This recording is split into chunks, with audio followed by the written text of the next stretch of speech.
let me tell you something. Yeah. We're seeing constant growth. Yeah. And then Trevor hits me. Let's take 2 weeks off. Great. That's crazy, bro. We were supposed to take 1 week off and both of us be gone. And you go, oh, yo, I'm still going to be gone this Saturday too. I was like, I could have sworn we was leaving on the same week. Yeah. I thought we were leaving on the same week. And then the next week we didn't record either. Why didn't we record last week? I think you were still gone. Oh, maybe I got the dates wrong. Well, mistakes happen. I was like, bro, we're seeing a little bit of momentum, and then now we're taking 2 weeks off. Talk about timing. Like, my defense, that was a mistake. It's all about the content, you know. Yeah, that's real. That's real. If we don't live for the how are we going to have something to talk about? What are we going to talk about? Exactly. Yeah. So, what were you doing? I have like kind of an idea as to where you were, but like how was your weekend, like, or 2 weeks, you know? So honestly, well, publicly, like I don't know how I feel like speaking about it, but you know, I'm gonna speak on it because there's nothing like, it's just like an event that happened. These past couple weeks have been definitely interesting, rough in a lot of ways. My brother passed, and you know, we've been dealing with that. It happened about like 2-3 weeks ago. So when that happened, you know, we were about to go on vacation. Tragic timing. It was cooked. I was like, damn. That's tough. I hate you, bro. That's tough, nigga. Fuck. We got a refund back. We got our refund. I mean, I got to take my wins where I can get them. Yeah, no. So at least we got our money back. You know, we had to plan the funeral. That was chaos. We really learn a lot when somebody that like close to you dies. Like, I'm just talking about in life and how everybody takes it, how you take it. So, you know, you had that going on. So after that, like, I took off of work. Man, I shouldn't have taken off that long.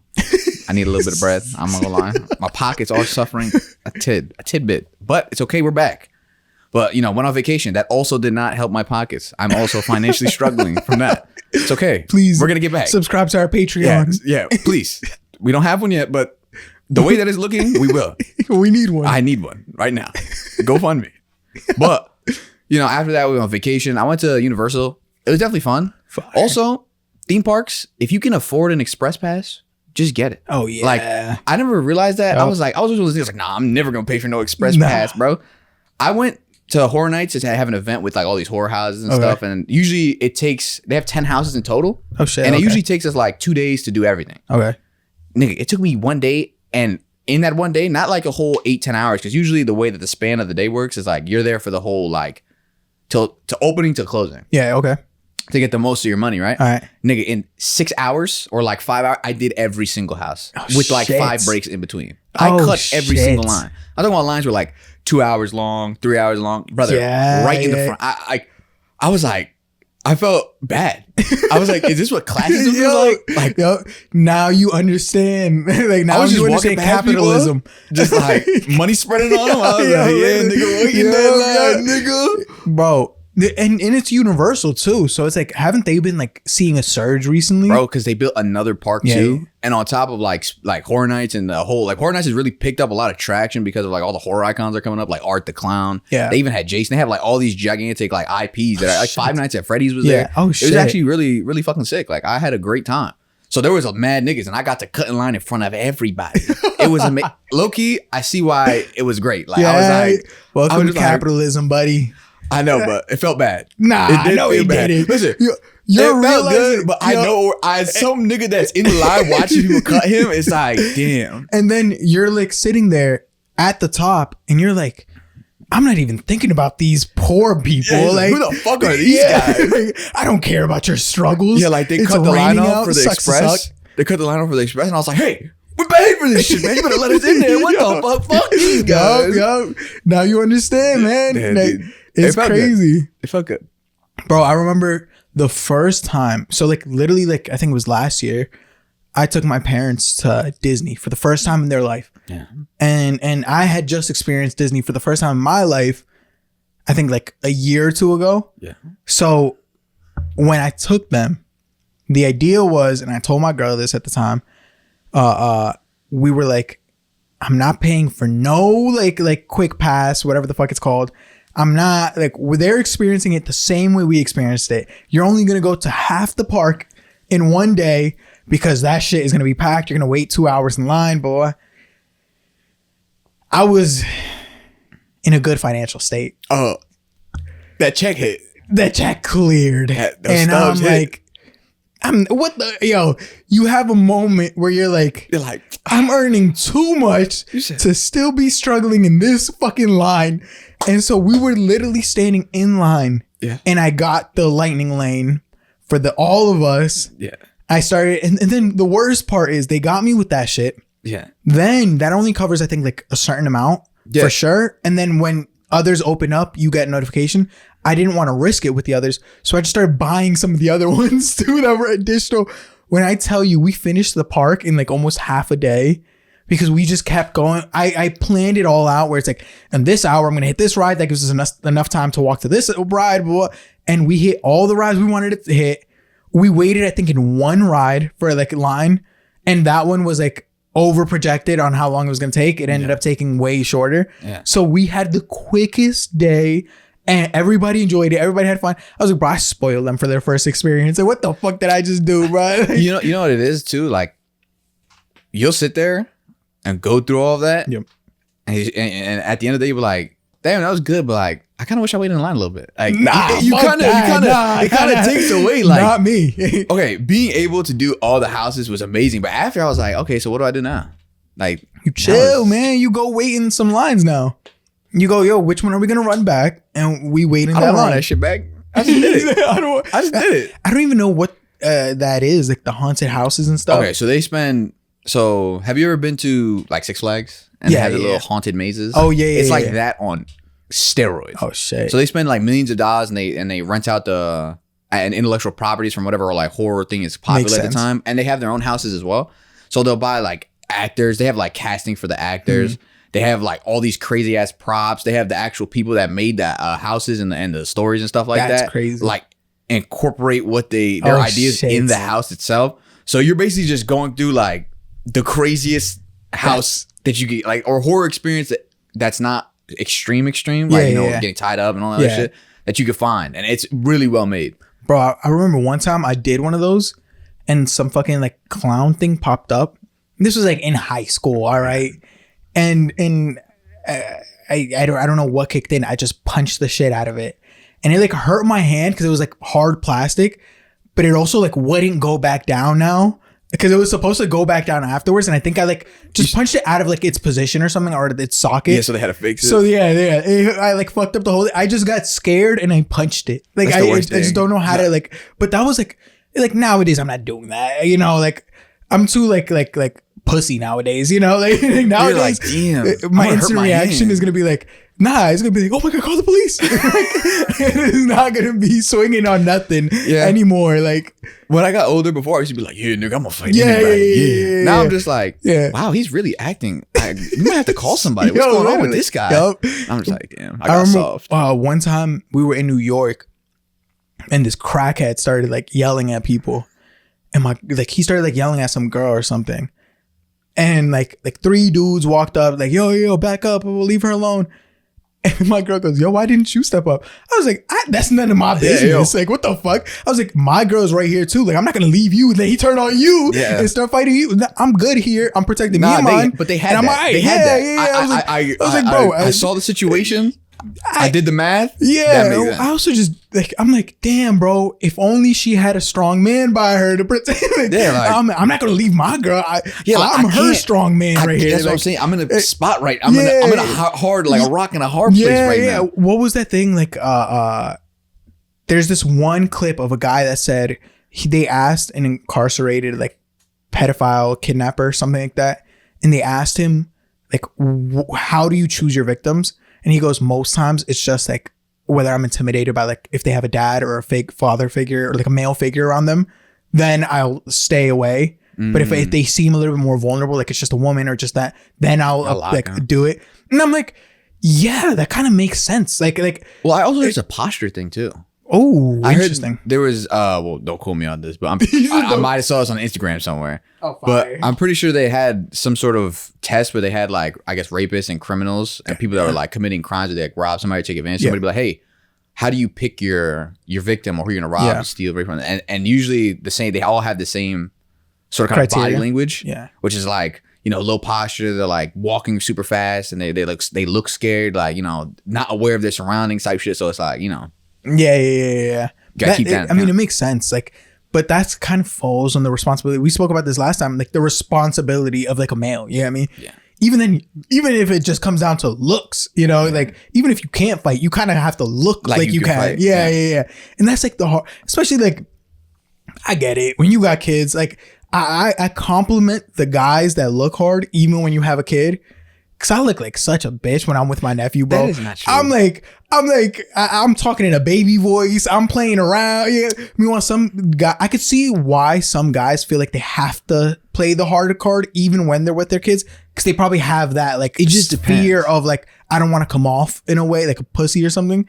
Meanwhile, it's like in the real world, the chances of you coming across a serial killer or something are like probably lower enough to the point where you don't have to always be on like this tough guy, boy. No, it's only that if you're in a spot like that you're not supposed to be in, or you see somebody that's like mentally ill, or they're freaking out, and then you'd be like, okay. Then you're like, all right, you gotta be a little bit more situationally aware. But then there will be that one time where you will get checked, and then it'll ruin your life. It'll just like, you know what? Now I have to be tough everywhere. I'm the worst in those situations because I don't have a middle ground. Either I'm going to be the calmest person and I'm going to try to de-escalate, or the second even the slightest thing pisses me off, I want to kill you. Like, it's not even like I want to just like knock you out or something. Like, I see red. like it genuinely, I don't know what it is. A psychiatrist would probably break it down to some sort of trauma or something. But it's like the second, like sometimes I can't bring myself to that point. Like even when I want to, like sometimes I literally will get to a point where I'm like, all right, this is the time, Hulk out. And it's like, nah, I'm too calm. I don't care enough. You know what I mean? But then sometimes like this has happened before where we're out and I'm like, bro, the only thought in my mind now it's like I gotta slime him up. Literally take him to the floor and just start stomping. And it's like, I don't know why. It's like that violence and like I'm like, who was it? I think it was John Bernthal that said when he was arrested for knocking out a guy, he goes, I was so close to just accepting the person that they think I am and just fully becoming that. And that's me in my head. I think I'm such an extremist with my thoughts that there is no like you're either nice and you're talking to somebody or you're evil and you're killing somebody. Okay. And so in my mind, it's like it's such a thin line between who I like am scared of being and who I am. Yeah. That it's like it's so quick to just snap into who I'm scared of being. And I think that's why I try to refrain from like being angry, trying to fight, stuff like that. Like realistically, it probably stems back to like childhood stuff. Yeah, I mean like no, most definitely, literally 99.9%. Yeah, 100%. Like I think we have a story about one time that we both were involved in something. Oh yeah, way back when. I think the issue with me is that I don't even like that's not even like a thing in my mind. I think of when I was a kid and I got jumped once at a park. And so in that moment of that experience, that kid came out and goes, yo, this ain't fair. This ain't right. Blah, blah, blah. And so I couldn't bring myself to see red. But then when I see one-on-one and I see like, especially now as an adult, I'm like, bro, I got a pregnant wife. Like I have too many things to like risk. So I just eliminate risk. Like I always attach myself to the villain that says I just have to eliminate fully instead of like I hate the heroes that just like capture somebody and go, I won't take this any further. I'm like, no, don't be a hero. Eliminate the problem.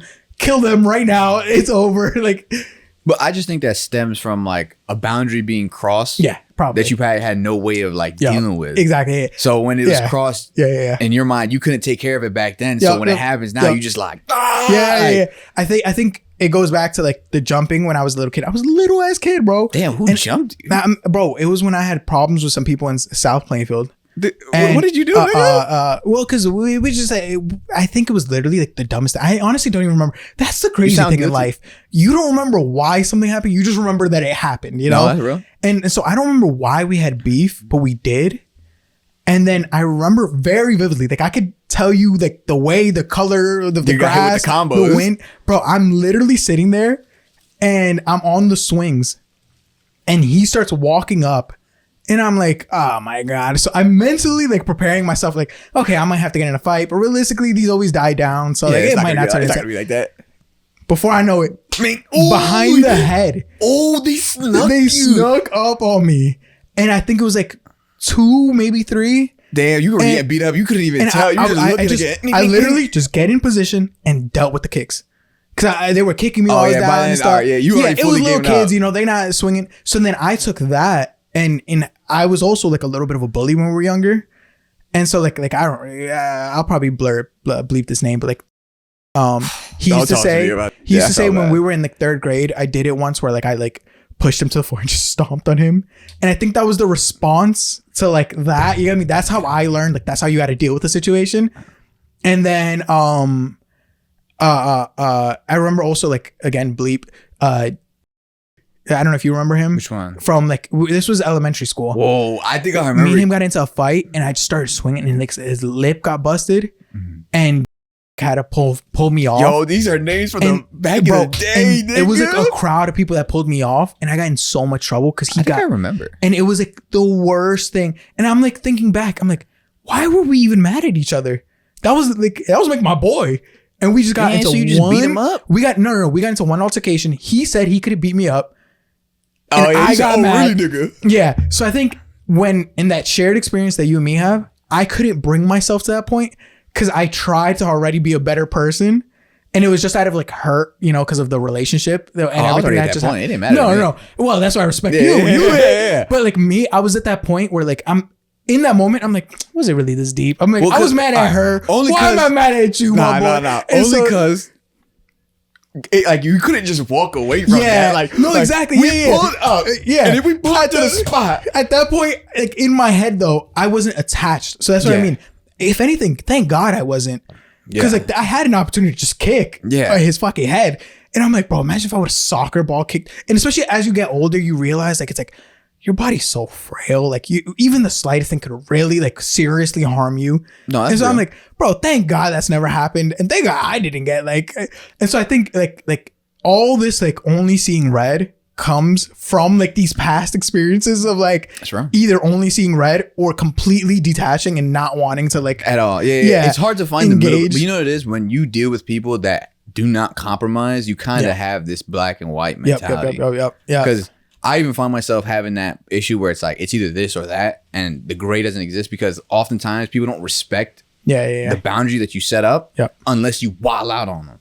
Yep. Wow. You know? That was powerful. That's what I'm saying. So that's some therapy. All of our lives. You said that right now and think a million different thoughts, like, moments came to my head. Like you'll be like, nah, please don't do that. And they'll do it anyway. So then you wild out on them and they stop. So you start associating that. Wow. Yeah, that's what I'm saying. Wow. Who said you don't need a podcast? That's what I'm saying. Wow. Therapy session. That's crazy. I never thought of it that way. That explains so much of like why I don't have an in-between. And it's always like, wow. Yeah, it's one or the other. Because think about it. Every single time you try to like put something in the way, like, hey, like don't do that, or hey, you try to be cool about it, they completely disregard it. So in your mind, you just, you know, back in the day, you just ramp up to what you know. And that's the most extreme. And it works, but it's not the right answer. So it's like, if you owe me $20 and I'm like, oh, give me my $20 back. And I know you got it. You're like, nah, and I just shoot you and I take it.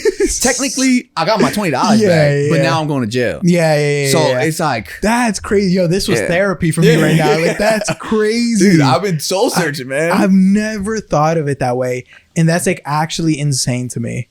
But it makes so much sense. And I always like I've always attached it to those memories, especially like the jumping as a kid. I was listening to this podcast and Conor McGregor, they asked him why you got into a fight. I mean, why you started fighting. And he says it's because he was talking to this chick, this older chick, and she had a boyfriend and they jumped him. And after that, he said the part that stays with him isn't the fact that he got jumped. It's the fact that he didn't fight back. And so that turned him into this monster, which we know Conor McGregor, you know. I mean, that made him the GOAT. Yeah, that made him into this beast that like is like knocking people out, all because he didn't fight back when he was a kid. And so that's what I always attributed it to. I was like, okay, I got jumped as a kid, like a very young kid, and I didn't fight back either. I just accepted, let me get into a ball, let me try to protect myself. And then I'll deal with it later, you know? Yeah. And so I think now I'm like after you explain that, I'm like, oh, that's crazy. I was like, yeah, that makes sense. I never knew the why but I knew the memory that it was you attached associate to. the feeling. Like, Yeah, you could I guess feel that's it what my like girl it says never in happened therapy. yesterday. Like, No, that's exactly what they say. Bro, I can like tell you what I was smelling. I could tell you like the color of the swing, where I saw him walking from. Like I can, it's such a vivid memory. And I'm like, I know a lot of my trauma probably stems from like that, you know, 100%. like, or like at least something like some kind of trauma stems from that. 100%. Because why would it be so vivid if it's not, you know? Because bro, you know what it is? It's hard to heal and like dig back from those things when you don't really have the tools to like associate and break down why you felt that way. You just know it feels bad. Yeah. You know what I mean? Like, you know, oftentimes, like, even me, like, I did all that Muay Thai shit because I always felt the need that I had to prove myself because people always tested me and I didn't know what to do. It was the same situation. I didn't know how to handle anything if it wasn't violence, and I wasn't even good at it. So I needed to equip myself with some sort of way to deal with it. Or if not, niggas are just gonna beat me up. Like, I was already a small guy and already had niggas testing me. And back in the day, you know, when I was dating my girlfriend, you know, I like her, you know, her situation. They would just try to, they would just be trying to do crazy shit, and it's like they didn't respect it unless it was enforced with violence. So, you know, unless you had to meet them there, that's the only way I knew how to speak to people. Because, you know, they wouldn't respect it. Like, oh yeah, fuck this little nigga. I'm like, man, fuck you. Yeah, because if you don't meet them there, then you're the one caught off guard. Yeah, exactly. If it goes there too, like if it goes there, if it does go there, I'm about to get beat up and lose my girl. That's rough. I can't get both. It gotta be one of the other. That's crazy, bro. Starting off with therapy. Dude, I'm gonna go check on the cameras real quick. We're gonna take a little pause, and then we gonna come back. You want to go Bad Bunny or you want to go? I say we go Bad Bunny. I feel like Bad let's go Bad Bunny. All right, Bad Bunny. What do you? I want to hear your thoughts first, if you have any, because I know a lot of people. Like, I know some people that just don't give a fuck. They're like, oh, this is just another performance. I think I'm in that same ballpark because it is just another performance. I can understand why people say, hey, it's only gonna be in Spanish. Like, who's gonna want to listen to that? Blah blah blah. But the fact of the matter is, Bad Bunny is an international superstar. So I think this is better for the NFL than anything else. To be quite honest with you, like, I like football, and I think football is better than soccer. I don't care what no one says. Let's go America. I don't care what anybody says. But you have to understand, like, bringing Bad Bunny appeals to a larger audience and a larger crowd, just like outside of that. Because to some people, it's a Bad Bunny concert with football. But that's okay because they're introduced to football. Maybe they might catch a quarter or a half and be like, yo, football is fucking lit. Fuck this soccer shit. That shit's ass. So I feel like that's okay. But all the niggas that are like, oh, this is an American and this is this. Bro, cool it, bro. What are you talking? Puerto Rico is an American territory. What are we talking about here? A lot of America is Hispanic, nigga. Don't even get me started. Hola, como estás to my amigos? You know what I'm saying? Retarded, I'm just saying. So it's like, why are we pretending? It's very fair.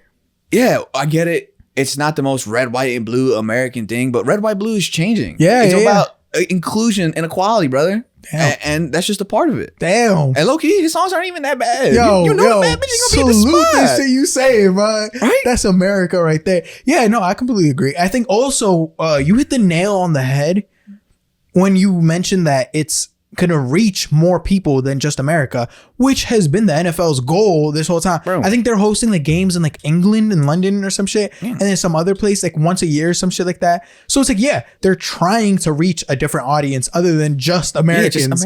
And you know, the only first of all, I love this for my Latinos. You know, shout out Puerto Rico. Got it tatted on me. Yeah, he got it tatted on him. So I stand with this. I love it. I love everything about it. I'm gonna be the first one there, like on my TV, watching, dancing, celebrating. You know, I was even gonna start the pod with some music, like copyright issues probably. But yeah, I love this. Now, all that said, you know, out the way, you know, politically correct thing.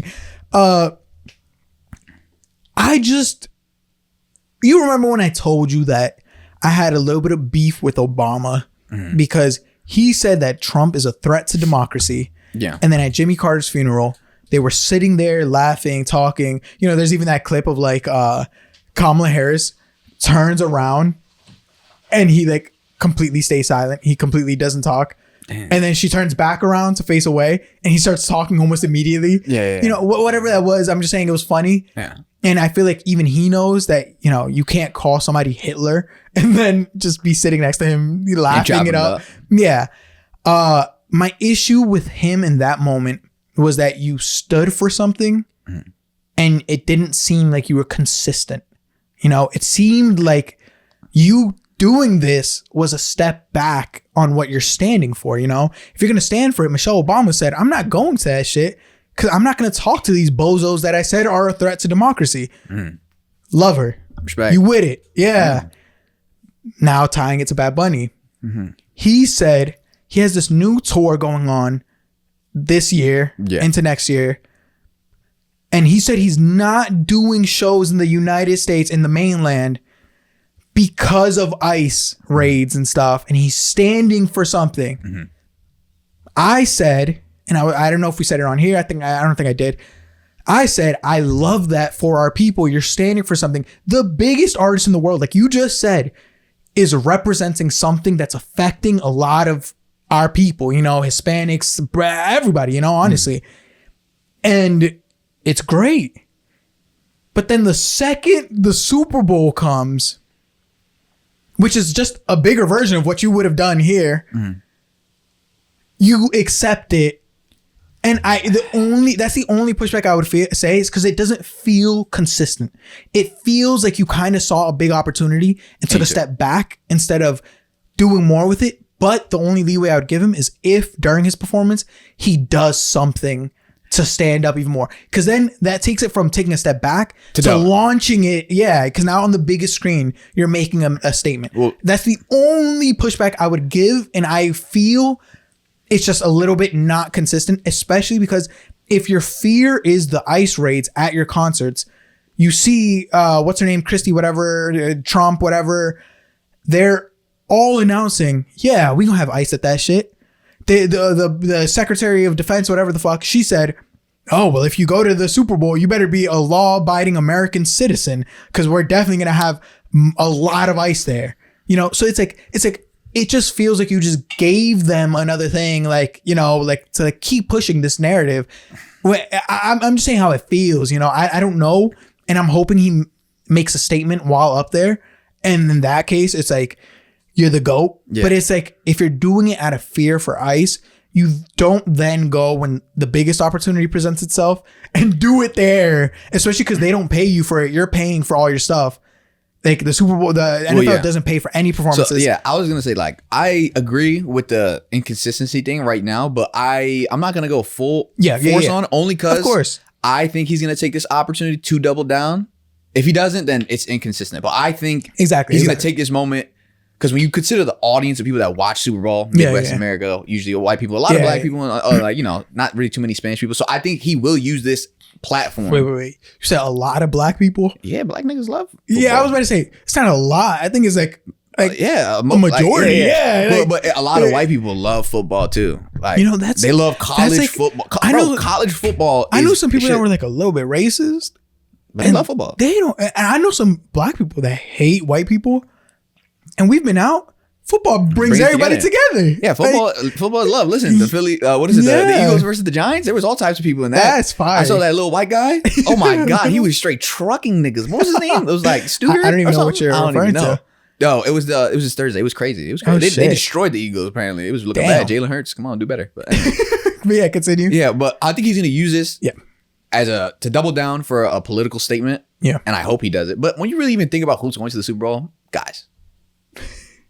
When have they been like, guys, have you ever heard your niggas from Home Depot that be waiting outside for work being like, yo, I'm about to go to the Super Bowl this weekend? Like, the Super Bowl, not only one is it very expensive, but two, also people don't really necessarily, you know, they have other things going on. Yeah. They have other things going on and it's very expensive. A seat for the Super Bowl, even nosebleeds, is mad bread.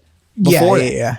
Like, I know Bad Bunny is going to be there. Well, the only other pushback I would give to you is we're not just referring to like people going, you know, these people get hired for jobs in the area too. You know, a lot of people pay under the table for like, let's say if you're transporting stuff or you need like catering and stuff like that, you know, some people get paid under the table for jobs like that, especially at hotels in the area. You know, this is going to be a boom for like whatever city it's in. Is it in Miami or some shit? I don't know where it is. I don't remember. But either way, it's going to be a boom for whatever city it's in. And that's when a lot of immigrants, tend to like find jobs and get like, so like, I feel like no matter what, ICE was going to be there, like no matter what, these people were going to, they don't have nothing better to do that day. Yeah. So it's like, yeah, I think it's more of like I don't want it to seem like I'm calling out Bad Bunny for doing this, because obviously it's a big opportunity. I just hope that you see the opportunity, and I'm hoping that he takes this as a moment to take a stand or like send a message of some sort, I have faith that he's going to do that. Honestly, even then though, it's like, that's where it gets tricky when you get a little bit political.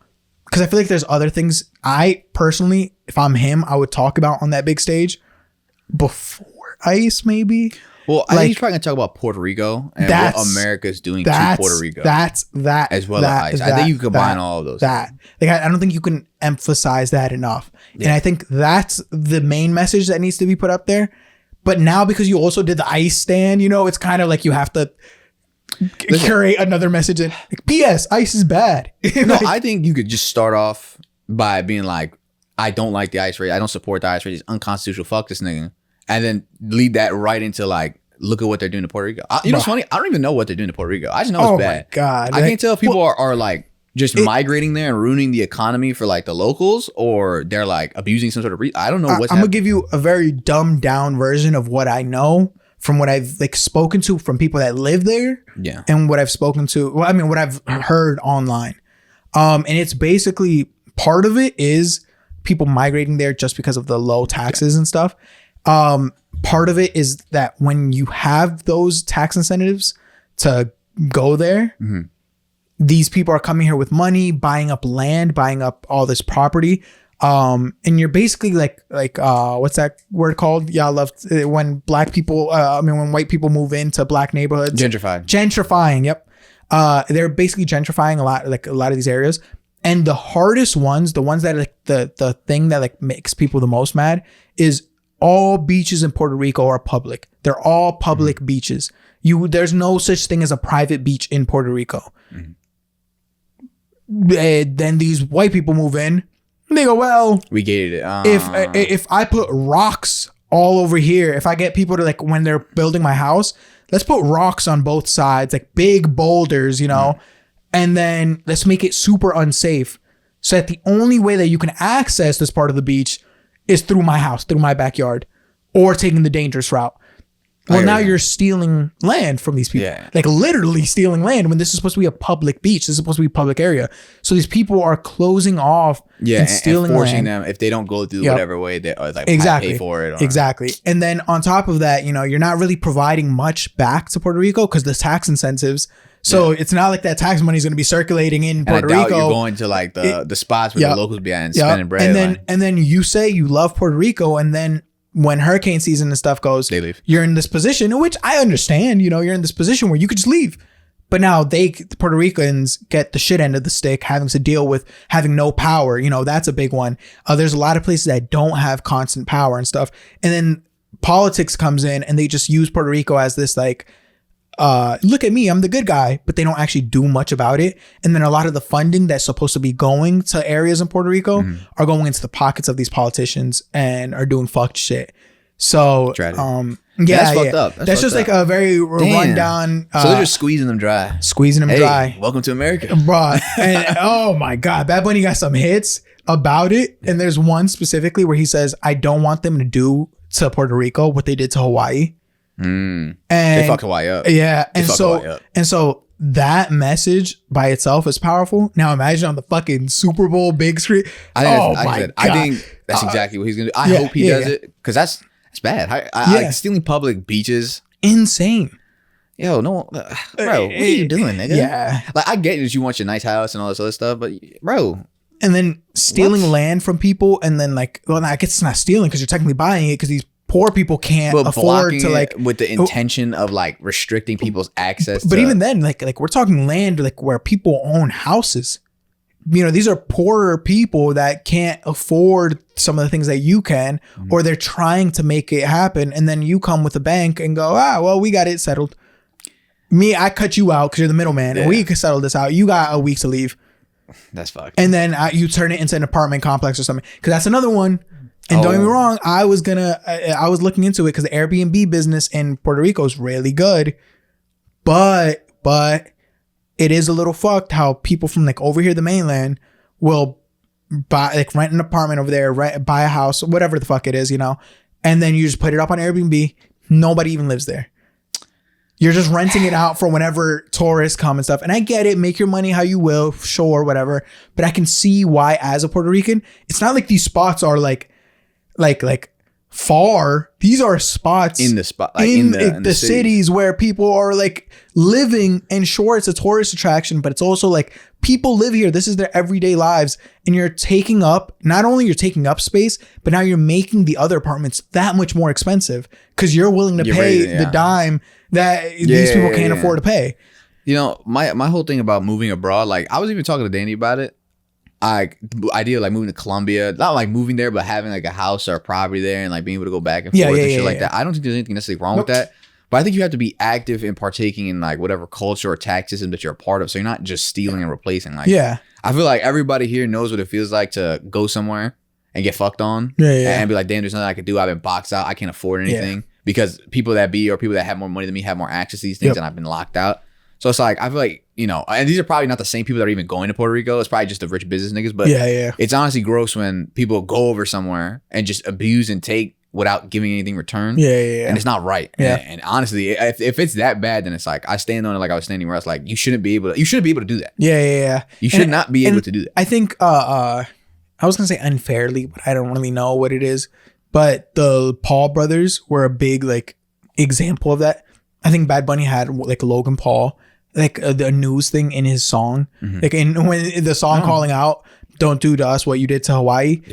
He had a news thing where they announced Logan Paul was moving to Puerto Rico, and so he's like, the only reason I personally don't, I don't know their situation, Mike Towers, another artist from Puerto Rico, he says, I don't hate y'all because I'm tapped in and I know the stuff that y'all do for Puerto Rico that don't get publicated, that y'all don't even be putting out there and stuff. So he's like, I fuck with y'all for that reason.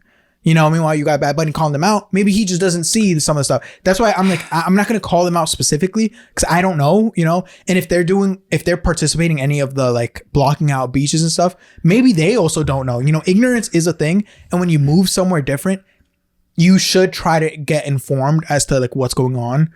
And I think maybe they miss some stuff. And that's why they're seen as like the face of like these white people. Bro, you go to Puerto Rico, it says gringo go home on all like a bunch of walls and stuff. Like they're spray painted everywhere. So it's like they get the shit end of it because, they're white and they move there. They're rich.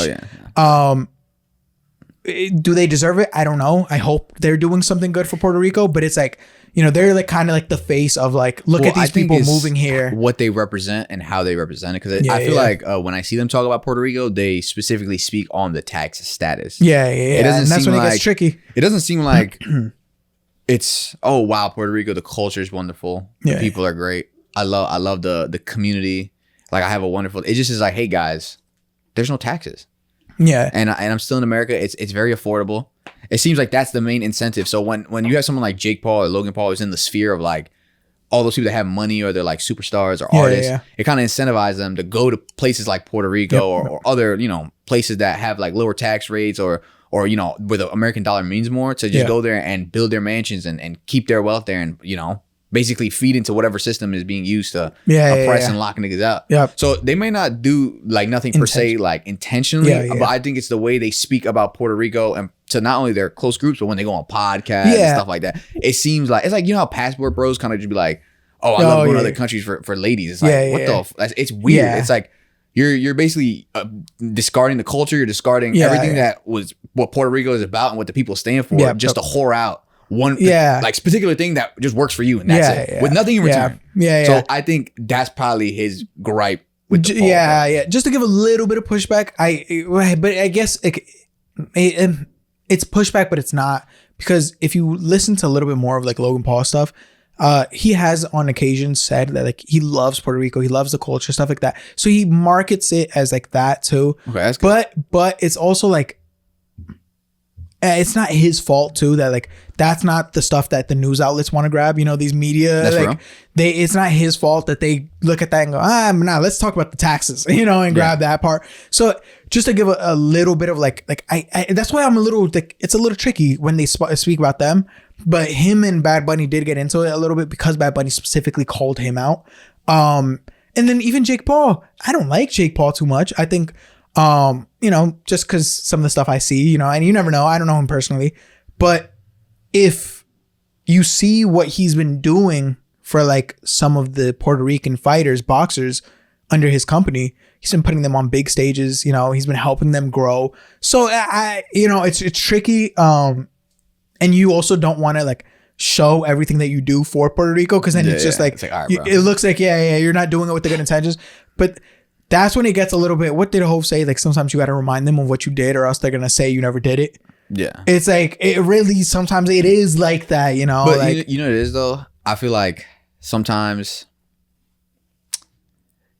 there's not a right or wrong for oppressed people in a way. Yeah. Yes, there's things that are right, and it's easy for us to judge from the outside, saying, "Hey, like I know maybe they may be taking your land, but hey, they don't really know." But from their perspective, it's like, wow, you said Puerto Rico's cool, but you still move here and you still take everything. Like, we don't have any power, and you block off the beaches. You said it's all right, cool, and you give some help, but what do you really do outside of just glorifying what you want? Like, even though I know that you say that you love it and you say this, I'm actively watching my home, my family get pushed out and stripped of what we love and what we care about. So it's not that it's right necessarily what they're saying, but when they're speaking from a place, it's a lot harder to be like so level-headed and be like, hey, like, you know what, you're right, they're saying that, when you're actively literally losing the land that you lived on, your family lived on, getting boxed down, watching it change and get gentrified, you know 100%, what I mean? So that's why it's like, I get what Bad Bunny is saying, but I also can understand if Jake Paul or Logan Paul's like, guys, what the fuck? But you know what I mean? But just from the sake of an oppressed people, it's like, it's one of those things. What Ben Shapiro loves to say: facts don't care about your feelings.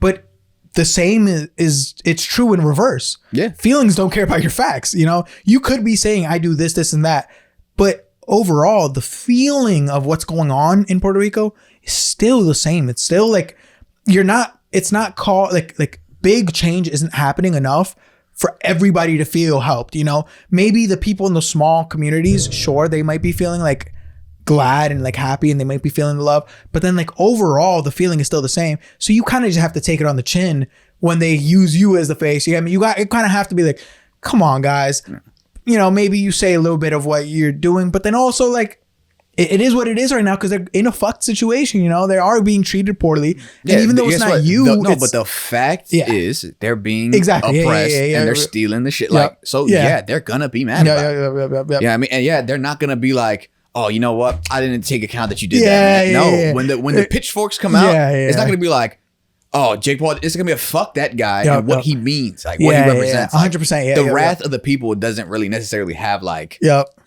the vision of the people is not going to sit there and be, hey, we're going to judge. No, it's going to be merciless. You understand what I'm saying? Because to them, the subtleties of being squeezed to death is merciless to them. So when it's time for them to start getting active, they're not going to be like, but you didn't know. They're going to get active and fuck you up. Unless you're in the community and you're with the people, like I mean, with the people, and you're speaking for them and revolting with them, like I'm not going to lie, you're going to be on the chopping block. 100%. Whether it's right or wrong doesn't matter at that point. That's the fact of the matter. 100%. So. How do you feel about Turning Point USA hosting their own American Super Bowl? Halftime show. Yes, American, even though Puerto Rico is American territory. All right. People have the right to do whatever they want. So as an industry, if you want to do that, go for it. Fire. But that is the corniest shit in the world. Did you see their survay at all? No. They have a survey on their website saying, you know what Turning Point USA is? Yeah. It's Charlie Kirk's company. They have a thing on their website. So funny. It's what kind of performance would you want to see? What genre? A, pop. B, country. C, it's rap on there? Hip hop rap. Whoa, okay. D, I don't care, anything in English. Bro, I was like, yo, that's so fucking funny. I think they have another one that says like Americano or some shit like that. Yeah. And it's like, bro, these people are hilarious. It's like to me, and I didn't even let you answer the question yet. Yeah. But to me, it's just so funny because it's like when you look at it, like we had Rihanna, not an American citizen. We had Shakira, not an American citizen. But the second Bad Bunny come out, an American citizen. Fuck that nigga. Yeah, like what? He's speaking that damn Spanglish. Get that nigga out of here, bro. For real, like what the fuck? But yeah, how do you feel about Turning Point USA? I think it lets, like I said, it goes back to with like the way the political sphere is now. I think there's a lot more avenues for people to express how they really feel. Yeah. And I think this is just one of those things that show like, hey, like niggas that really supporting that and really saying that, that just shows you how they really feel or where their allegiances lie. Yeah. Even though Bad Bunny is an American citizen, Puerto Rico is an American territory. And, you know, I think, is it the second most spoken language is Spanish, right? Yeah. So a 100%. good portion of there's a healthy amount of Spanish speakers here. Yeah. You know, I and think, it's not the first Latin artist. Yeah. I think here. projections are that like within the next like 10 years or something, we're going to be the majority in the United States. Probably. There's So a it's lot like- of Spanish people. Yeah. Yeah, especially when you got like fucking interbreeding with these motherfuckers, bro. Like, It's not my fault. I'm a Latina lover. I'm I'm a Latina lover. I love the culture. You know? Shout like- out to people. And so it's like realistically, y'all kids. Yeah, well, I don't know. They're gonna be That's interesting. super mixed, but but do you think they're gonna speak Spanish? I would like them to speak Spanish. I But want do to you learn. think I'm they're trying to learn going Spanish. to? Oh, interesting. Yeah, I want to learn how to speak Yeah, Spanish because now and this shit. taps into let's get away from politics. Who cares about politics? Yeah. As we're planning a governor Yeah, right. episode. Yeah, don't worry about But what's it called? Yeah. Are you? Damn, shut the fuck up. Are you guys? Have you guys even spoken about kids or anything? Yeah, no. I think the situation that I'm in, I want kids and I want marriage, but I think Eventually. what it takes to facilitate that, I'm not there yet, and I want time to grow and be responsible. I feel like when you think about love and you know what you want to be and if you want to bring kids into the world, it requires a lot. And I think I just want to take time to nurture myself before and become an adult, you know, and not just be a kid raising another kid. I want my kids to be fluent or affluent. I want them to have knowledge and be well educated. I want them to have resources disposable to them. And I feel like right now I wouldn't be able to provide that. Not that I struggle, but I wouldn't be able to give them the best. And I feel like I shouldn't have to rob my kids of that. And even rob like my girlfriend of that, or to be a husband requires a lot of work that I don't think I'm just ready to, like, I'm not there. I'm not, this I'm not, motherfucker just say, I'm never getting married. No, He's I'm saying, gonna be fuck honest. that. I'll be honest. Wow. You telling me I gotta pay for shit? I gotta do all this extra? Not even that, but like we think about the maturity level and the shit that it requires, you know, responsibility wise and all that stuff. It's like, I don't think I'm necessarily there at that point to be there. You know what I mean? When I think of like fathers and husbands and what you gotta do, like I don't got my own spot. You know, I'm not the most responsible nigga on the planet. I ain't gonna lie. My room is usually a mess. You know what I mean? Like I'm fucked up. I got a million other, and the thing is, I don't even think I have the time necessary to pour into like your wife that you would need. Like right now, I feel like I'm in a building phase and I could build with Danny, but it would be unfair to be like, hey, you know, I have to do all this other shit and you come second. I feel like once you get a wife, like now she's a part of the team. Yeah, well, You know isn't what a I mean? girlfriend a part of the team? Like your girl ain't She's a part of the team, but like, I feel like the responsibility is mainly on you though. The only pushback I would give to that is the same pushback I give to all my boys that have been in very long. You're, I think, in the longest relationship I know anybody to be in. It was probably 10 years. Even like that. some of my married friends. Like, it's, if you're dating for marriage, no matter what, those responsibilities are already building, those responsibilities are already being established, you know, those things are gonna, baby, completely understand. Marriage, what makes marriage is just, we closing this off and I want you to be better, you want me to be better, we gonna continue working together. I just don't want to get married. That's all. No. My pushback to that is I think there's a lot of room for not only growth but change. Taxes. To say? That's what who's to say? No. That's what you're saying. No, but who's to say you don't grow apart Who's to say that something were to change in your life, that you have to move somewhere, you can't make that compromise? Who's to say any of those things? Cut it. All those things can this part of the episode off. And they're very volatile, especially at this point in time in my life. You're gonna lose our one subscriber. No, listen, Danny knows I love her. That watches. Danny, shout out Danny. Like, Danny, I love her. No. Again, the only pushback I would give to that is, do you feel like in the position you guys are in, if something like that were to come up, you guys would just call it quits? I don't think so. I obviously, I don't know what y'all be doing behind the scenes, but I feel like even if something like that were to come up, you guys are strong enough to still be able to handle it. I think it's no matter what, I think you guys would work through it.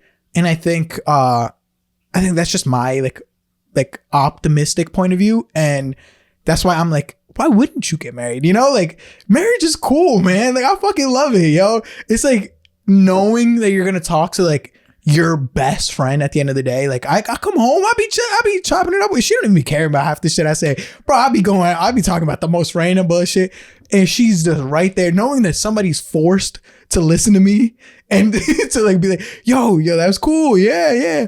But like outside of that, it's also like she's like the biggest supporter I have, the biggest like the person that launches me forward even when I feel like I can't like move forward much, you know? So the moment I felt like that with her, I knew I wanted to get married, because I knew, I was like, I'm locking this shit down. Yeah, okay. Ain't nobody fucking this up. And if it gets fucked up, there's only one way biblically, you know, that it would get fucked up. And that's literally my only reason that I had personally too, as to why I wouldn't, like, why I would be scared of like marriage, you know? And so I think after that, it was just like, yeah, we could thug this out. You know, everything that comes comes towards us, I feel like we could thug out, you know? So why wouldn't we just put that label on, give you my last name real quick, you know? And then like we handled the world like as a team, you know? But that was just like my optimistic point of view, where I'm just, you know, maybe I should have been a little bit more thinking about some of those things with you. But I think also, like, again, if like, let's say a job were to, an opportunity were to present itself and it's like, oh, you got to go to LA for 6 months, I think we would work it out, and I think we would make it happen, you know? Or you got to move there for the rest of your life. Oh, we got to work this out, you know? And I think, like you said, I guess now I'm starting to process. If it's a girlfriend, you do still have the space to be like, if y'all disagree, damn, so I guess this is it, huh? Yeah. Like, it's a wife. I think I'm more in a position of my mind for some reason, I don't know, of whatever we agree on, I'm down for us to go. So if it's a better opportunity, but we think that we're not meant to go that way, and we talk it out and we think, yo, it won't happen, I'm more of the like, all right, let's do it then. Let's not go. You know, let's thug it out here. Or if we agree, you know, let's go then, you know? So then, all right, what if a situation were to occur where maybe she starts going back to work and a business opportunity out of country, something like that pops up. She's like, hey, I would like to move there, like, you know, temporarily or for a year or two, or I want to live there permanently just for this job position. But you'd have to uproot everything, and bring your whole family with you, or you figure that out. Maybe it's expensive. Maybe you only afford like a little one, but like, how do you handle that? What's the ROI, you know? So for me, it's more about, one, if this is like just a job, like a stable job, this is what we're going to be working at, then are you going to be earning more than what I'm currently earning? Because I'm going to lose that, you know? That's the first like thought process. Because obviously, if not, why the fuck are we even doing it? Yeah. But then the second step to that is, well, is there more opportunity for you to grow here? Is there opportunity for like a bigger return on this investment? Yeah, say those things are checked off. So then if that's the case, yeah, let's do it. Let's tackle this as a team. You know, okay. I think that's just where I come from. Because I think it's also the religious aspect in me, you know, where I'm going, no matter where we go, as long as God is with us, you know, we got this. So it doesn't, I'm not attached to one thing. It's probably going to be rough if that were to happen. But if I think that the ROI is high enough to, you know, do it, fuck it. You know, we going to France, you know, like it is what it is. And I think that's just my mindset. And I think that's why I was a little bit more like ready to be married. You know, I think, obviously I still have growing to do. I'm not saying I'm like 100%, but it's like, it's just the commitment, the thought of being that committed was already like, I'm there, you know, you've been with me when I was door dashing because I didn't have a stable job at all. You know, once that happened, where we were door dashing every night till 1 a.m, trying to make money because the thing I'm chasing is entering some money, but not enough. And you don't gotta be there. You could be at home right now chilling, and we both out here grinding on this shit. I knew it doesn't matter where this takes me. I'm here. You know, I'm committed. It's nothing is gonna separate us. You know, and I think that was like my biggest thing, and I think that's why I'm so strong in like people needing to get married. I guess it makes sense. So, but my thing is, all right. So I have a question to you. So if something were to happen to you physically, and you didn't have your parents, and if this is a living situation, do you think your lady would be able to handle the financial side of the game? Hell no. Right? But I don't think in that aspect, how does that make you feel? So like say you got injured or something bad happened, like something tragic, something misfortunate. Yeah. You know, you're on medicine or something along those lines. You're on a hard time. How would that work out? You know, how would you handle that? I got 3 words for you, and that's just my mindset on everything. And it's God always provides. Okay.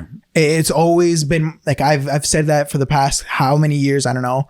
And I will continue to say it. And although like obviously if that were to happen, if I'm like fucking like paralyzed tomorrow and I can't do much, I'm gonna feel for her, and I'm gonna hate being in that position, you know, and I'm gonna try to find a different way to make it happen. And I'm like, knowing me, I'm never gonna stop trying to like, you know, be able to like help.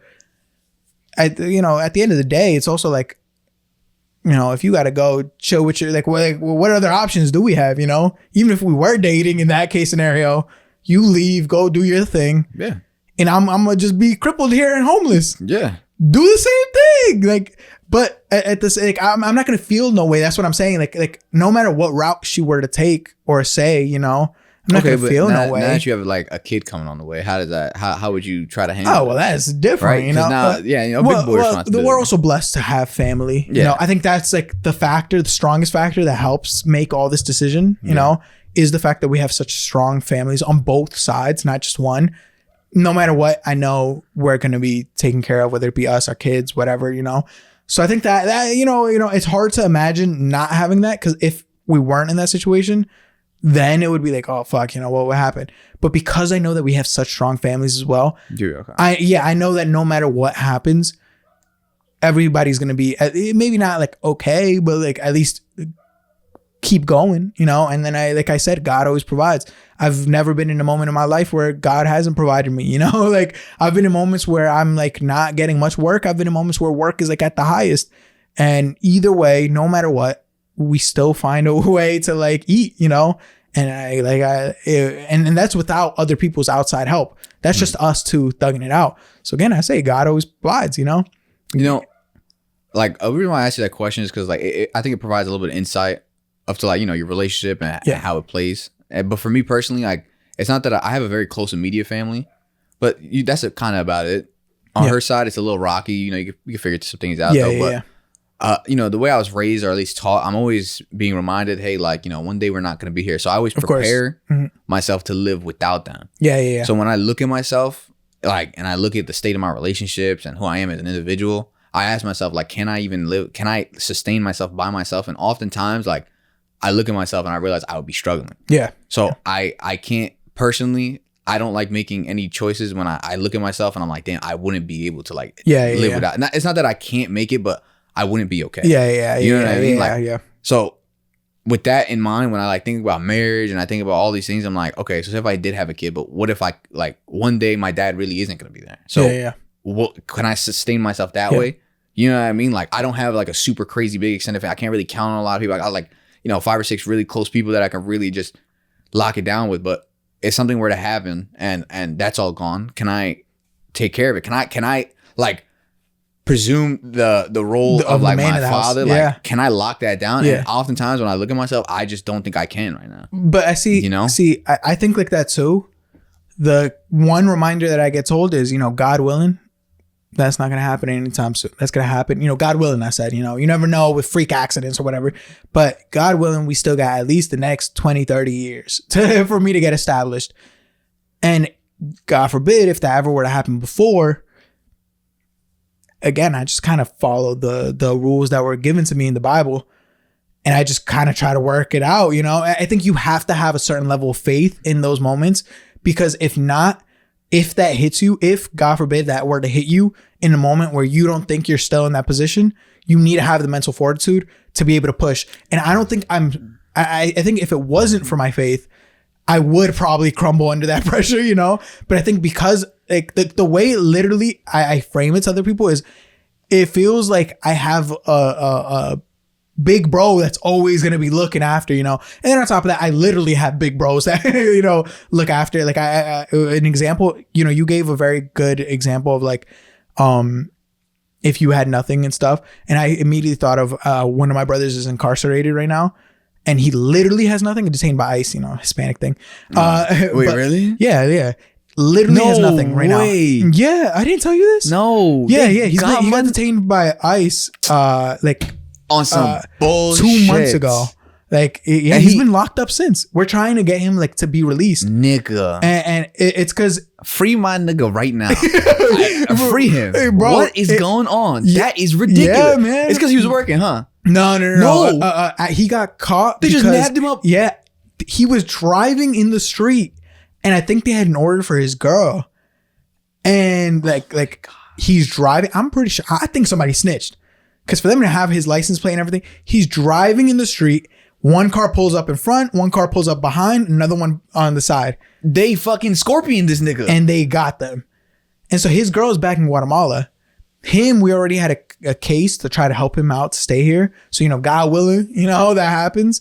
But so I only bring that up because... Nigga, that's gotta be illegal. That has got to be illegal. I don't think so, because he's here. He was here illegally. So, you know, it's a tricky thing, you know, but see, part of it is like when I talk about like these things with like immigration stuff, I'm not talking from a place of like, you know, we're not literally experiencing this right now, but I'm also like, I can't not be fair when it comes to things, you know, and I can't just because let my personal feelings be attached to my personal belief on like, you know, not having the borders wide open, you know, and stuff like that. But that's beside the point, because the reason I mention it right now is because literally lost his apartment since he's been locked up for 2 months, can't pay his rent, gone, can't pay his car payment. That's I don't know if you've seen the car out there. Yeah, It's no. Oh.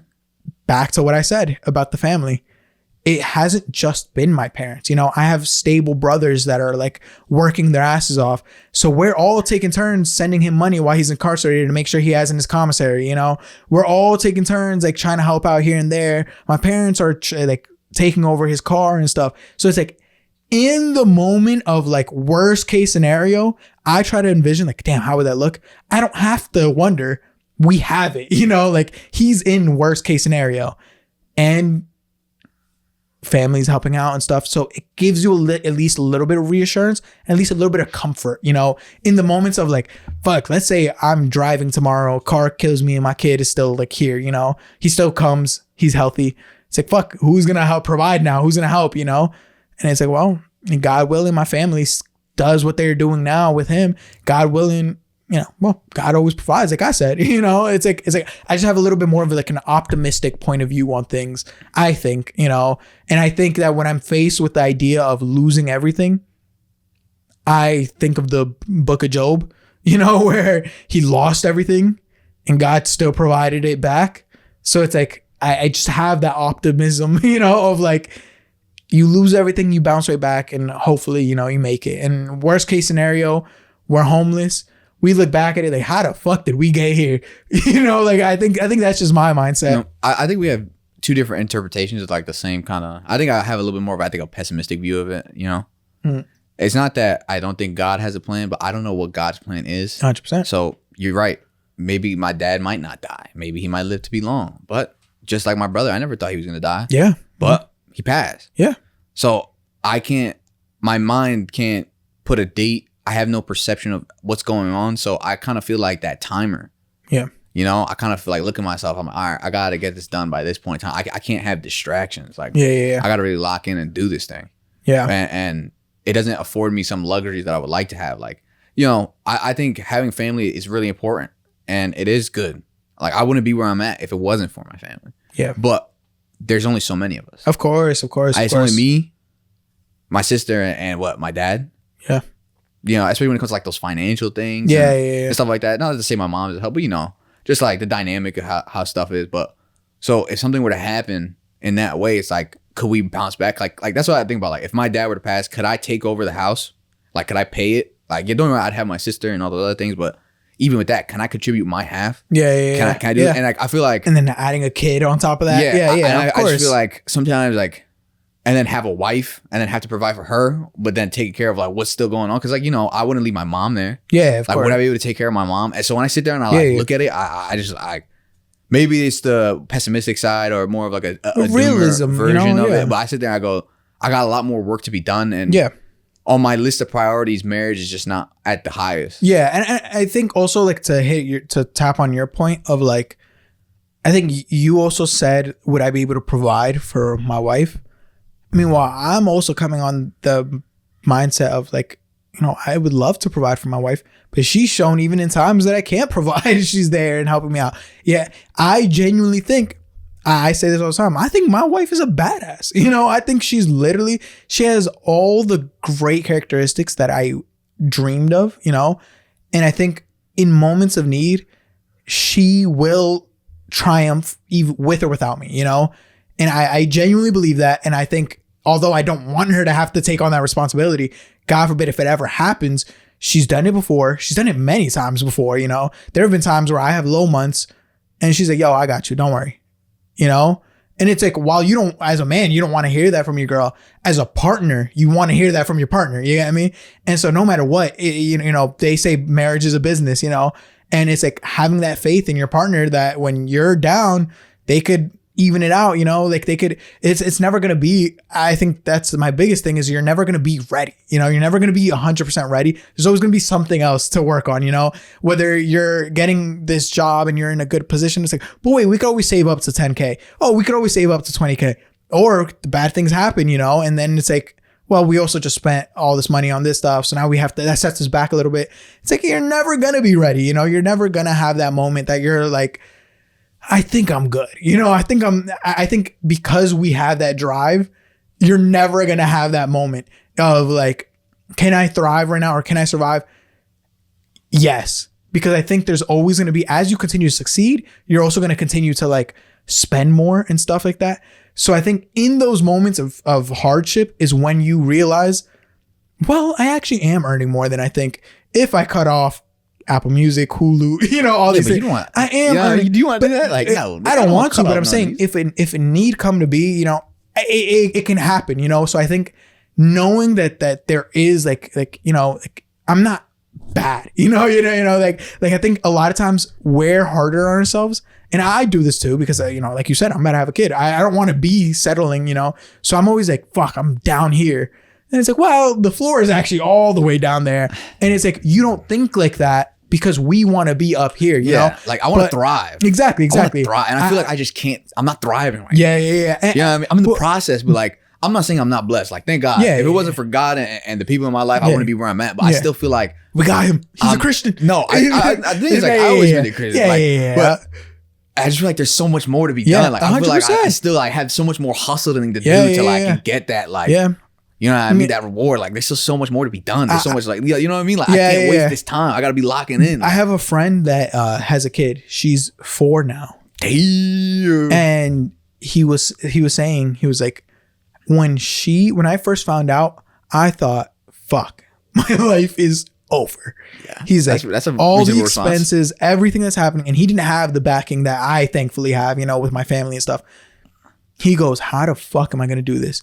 And he says, there's some kind of like animalistic like thing trigger in our brain that the second he like was like seeing his daughter for the first time, he goes, I don't know how I'm going to provide, but I'm going to do it. And it's just a dog in him woke up. And he said, there were times where I wasn't even eating. He's like, they're eating today. I tell my girl I'm eating. I ate in the car. I didn't eat shit all day. He's like, but then I come home and the baby's smiling. Everything is good. I go, I eat tomorrow. And he's like, that happened while he was still building, you know? And sure, it wasn't as beautiful and luxurious as, you know, it could be. But he's like, I also don't regret it. He's like, in those moments, I was able to enjoy more time with my kid because I knew the value of that time now. He's like, I was able to enjoy more of like when we did things, you know? And he's like, I missed out on some stuff. Yeah. He's like, but I also don't think like I would have gotten to where I am now if it hadn't have been for the kid. Because he's like, he didn't have that drive until the kid. So it's at least interesting to see how it happens for different people, you know? No, for sure. Like that's interesting at the very least to be like, damn, I wonder, I'm like, am I going to get hit with like, I already have this drive that like, I'm not doing enough, you know? Somehow I'm making do with like content for like 7 different businesses. Yeah, right. I'm posting for our podcast. Yeah. Shouts out. And I'm like, yo, I'm not even doing nearly enough. Yeah.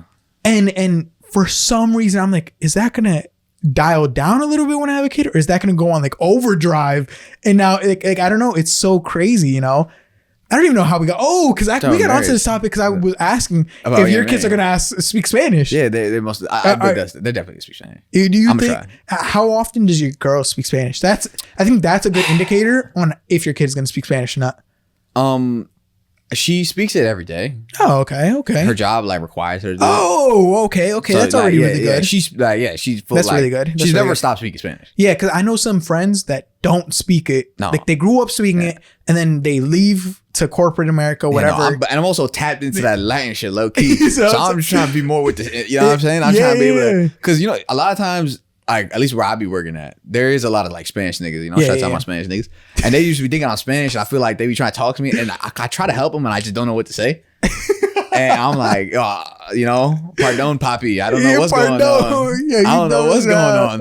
You know what I mean? So I just feel like it would be a lot more convenient for me, especially with like my you know, I like dancing salsa and all kinds of shit. It would just be nice. You know what I'm saying? I could link in with her fam and they won't be so mad. This is why he doesn't want to have a kid or get married. That is not true. That damn salsa. Hey, salsa's lit. Yeah, don't knock it till you try it. Nah, I'm telling you, our one subscriber. Try it. Get rid of that damn salsa. No, try it. I think you got to give it a shot. I would love it. Yeah, I would love it. Try it. I'm just also not in a financial spot that I can spend on salsa. It was only $175. Yeah, that's for crazy like 3 months. Me. Yeah, that's insane. For 3 months? Not bad. That's not bad. That's not bad. That's not bad. Yeah. You were like, at first you were like, yeah, that's good. Yeah, I thought it was a month. You know? No, 3 months is not bad. I have clients that like own jujitsu studios and it's $175 a month. A month. Yeah. And I'm like, that's why I'm not doing so when you said that, I was like, a month? Fucking hell. Like, what is that? Divided by 3? Don't fucking know. I ain't doing no math. I can't even do the quick math. Damn, but that's, you know what? That's like 50 bucks. Yeah, I think, especially for us, we both are Spanish speakers. We both speak it on a day-to-day. Yeah. And we both were like, damn, I don't know if our kid going to speak Spanish. The reason being is because you have to talk to the kid in Spanish. You know, it's not just about, you know, they learn from you. They learn your speech, the way you interact with people. So it's like, we had this conversation where we have to stop speaking English to each other. Yeah. When our baby comes, it's only going to be Spanish with the two of us and our baby. We're only talking in Spanish. They're going to learn English in school, when they're out and about. My first language was Spanish. I only knew Spanish up until So do you think it's pre-K. Spanish? I think in English because I think it's my most dominant language. Yeah. So like when you think about shit, you'd be like, damn, this is crazy. And then you'd be like, shit, blah, blah, blah. Yeah, it's like, yeah, I think because I speak English so often, so commonly, you know, it's the one that I think in, the one that I talk in every day. But it's like, I want our kid to learn Spanish. So the only way to get out of the bad habit of talking to our kid in Spanish, because realistically, it's going to be easy to talk to our kid in English. 100%. Be like, what's good? It's going to be like, yo, stop doing that. Yeah. Instead of starting to talk in Spanish. You know, I'm not going to kick into that. So we need to eliminate English completely to be able to do the Spanish. And that's why I asked you, because I feel like you guys are going to have to do like the co-parenting thing of like, one speaks English, one speaks only Spanish. By then I'm trying to hopefully be at least a little, you know, I got a little, you know. Yeah. Like, it's going to be funny as hell, okay, bro. Mommy. You're so dumb. Yeah, I'm trying to be a little bit, like, you know. Because that's the interesting thing. It's like these kids really are going to learn from like what you do and not culture. necessarily Like, so it's I think culture is a really big thing, at least for me. Yeah. So when I have a kid, if they're half of something, or if like, you know, I'm it's my duty to pass down what I've learned in my culture, what I hold dear to pass down on them. And if Danny's a Spanish speaker, like I feel like why would I rob them of that experience? Yeah, 100%. I've grown up with a lot of Spanish niggas my whole life. Yeah. So I can't even be 100%. like when I really sit back and look at the culture and all this other stuff, like, yeah, I'm black, yeah, I'm Guyanese, but I've been around a lot of Spanish niggas just in general. I got a Latin girlfriend. You know what I'm saying? Like, I'll be out in these Latin spots, like, you know what I'm saying? So it's 100%. Like, yeah, it's crazy, and that's why I was like I was wondering, you know, and it's so funny because it's like I was gonna say something, I forgot. I forgot, but it was like damn, I like that's my thighs like God. I'm pausing. It's not because I'm trying to be powerful. I forgot what I was gonna say. I'm like, it's like I'm like trying to wonder what I was gonna say, and I'm like, God, like, what are you saying? God will provide. Oh, because you were saying oh yeah, I was gonna come after you. You know, I was saying, thank God it wasn't old you like raising a kid. Oh, for sure. Old you. No, I was a mom. Old you would hate new you. 100%. Old you. Let me tell you. When I was thinking and talking with my girl, I want to do a podcast. Yeah. Immediately, first person that come to mind, Trevor, obviously. Second thought, maybe not Trevor. He's gonna say some crazy shit. He's gonna get us canceled. Yeah.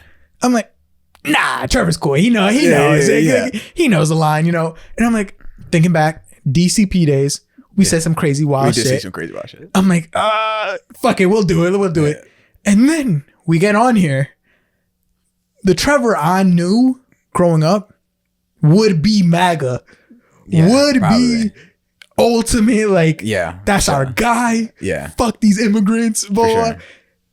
And the Trevor I know now is like woke. Is like, bro, you didn't believe in like you hated whenever somebody mentioned like and this is old him. I knew him. Don't cancel him for old thoughts. Like reparations and stuff. You know, you hated talking about stuff like that. And I think now it's like when we talk, it's like, you know, these things, you know, like the impact of things, and you're like bringing up, well, this affects this and that. And I'm like, genuinely in one of those episodes that we record, I'm like, sitting here, I'm like, who the fuck is this guy? Like, who the fuck? Dude. Like, hey, I'm like baffled. Like, I'm you know what's funny? I often run into that problem a lot with people that I used to know. Like, a lot of niggas really, like, I guess, you know, I won't lie. Was I the best nigga on the planet? Probably not. You know, was I close to it? Probably not.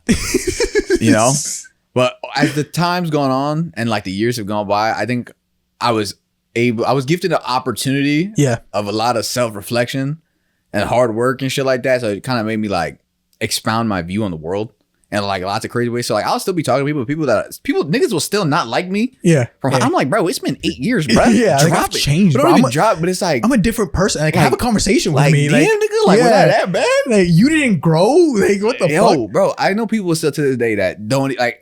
And I don't know them because I want to know them. It's just like you got like they just around. Yeah. And they still have a problem with me to this day. And I'm just like, yo, nigga. Yo, like, you ever think about something like from like the past that you did, and you're like, you know, it wasn't right or something that you said, and you're like, but I'd still double down. Like I be thinking about it sometimes. I'm like, I did some fuck shit. But they deserve it. I'm like, man, fuck that. Yeah. I was gonna ask because I'm curious, especially how long you've been in your relationship, knowing what I know about you, knowing how much I knew you when you were this different character, and now you're this completely different person. Yeah. How has that affected your relationship? Like have you seen or noticed your girl change too? Do you think y'all caused some of the changes within each other, or like some people with the change that you've had might even have to separate because they don't see eye to eye. They, you know, anymore. The person that you started dating is no longer the person that you're dating. And I'm curious, like, clearly you guys are still going. And so it's like, I'm curious to know, like, how has you changing as a person affected your long lasting relationship? I mean, personally, it's only made it better. Hey, but yes, sir. I will say, like I said, I'm gonna reiterate this. I wasn't the best person. I wasn't the best guy. I wasn't the nicest. I was very impulsive. I still am impulsive in a way. Like, I'm not gonna say that I'm not, but I was very like angry.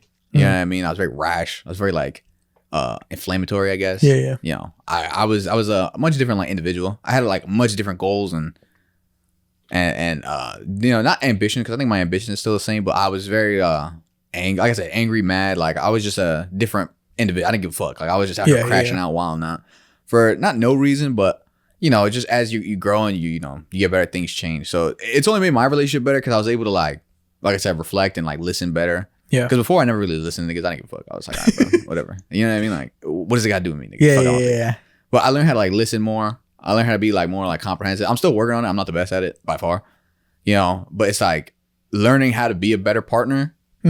Also was one of those things that changed as I kind of got older. Because when I first was like in high school and stuff, I didn't care about that shit. Like, well, I'm not gonna say who cares, but me personally, I didn't care. Yeah, of course. On my list of priorities, I didn't give a fuck about anything. To be quite honest with you, like relationship, school. I was like, nigga, who cares? I'm not here wilding out. I'm vibing. So then once I got out and I started having to work, like, bro, when I first started working, that it taught me a lot. You know, I used to work 70-hour weeks, bro. Like every week, like that, bro. And you know what my paycheck was for 70 hours? I would make like $600 for 70 hours. For 70 motherfucking hours, nigga. And I mean, like, it was like that for a couple months. Oh man, and bro, it was so bad to the point I was like losing weight. I was like, I weighed like, I usually weigh like 140, 145. I was like 120, 115. Fucking hell, bro. I dropped like a jean size. I was in a bad place, bro. Damn. And it was the only thing that got me through it. It wasn't because I was like a good guy. I hated everybody. I was like, fuck all these niggas. I need money. Fuck these niggas. I hate everybody. This is just what I gotta do. It wasn't like, oh wow, I gotta be better. I'm gonna have to. I was like, no, fuck those niggas. I hate everybody. I'm gonna make some bread. I'm starting to money spread on niggas. I don't care. So, you know, those 3 months whooped my ass. Yeah. You know, and then I got another job, you know, at JB Hunt. It wasn't too bad, but the work, like, I was a 2-hour ride there. So it was like, fuck. Fucking hell. And then I got double tagged. So I was still in a bad spot working like 70 hours still. And that shit was fucking horrible. Like when I look back at it now, I don't know how I did it, but I was able to do it. But bro, that God level will provide.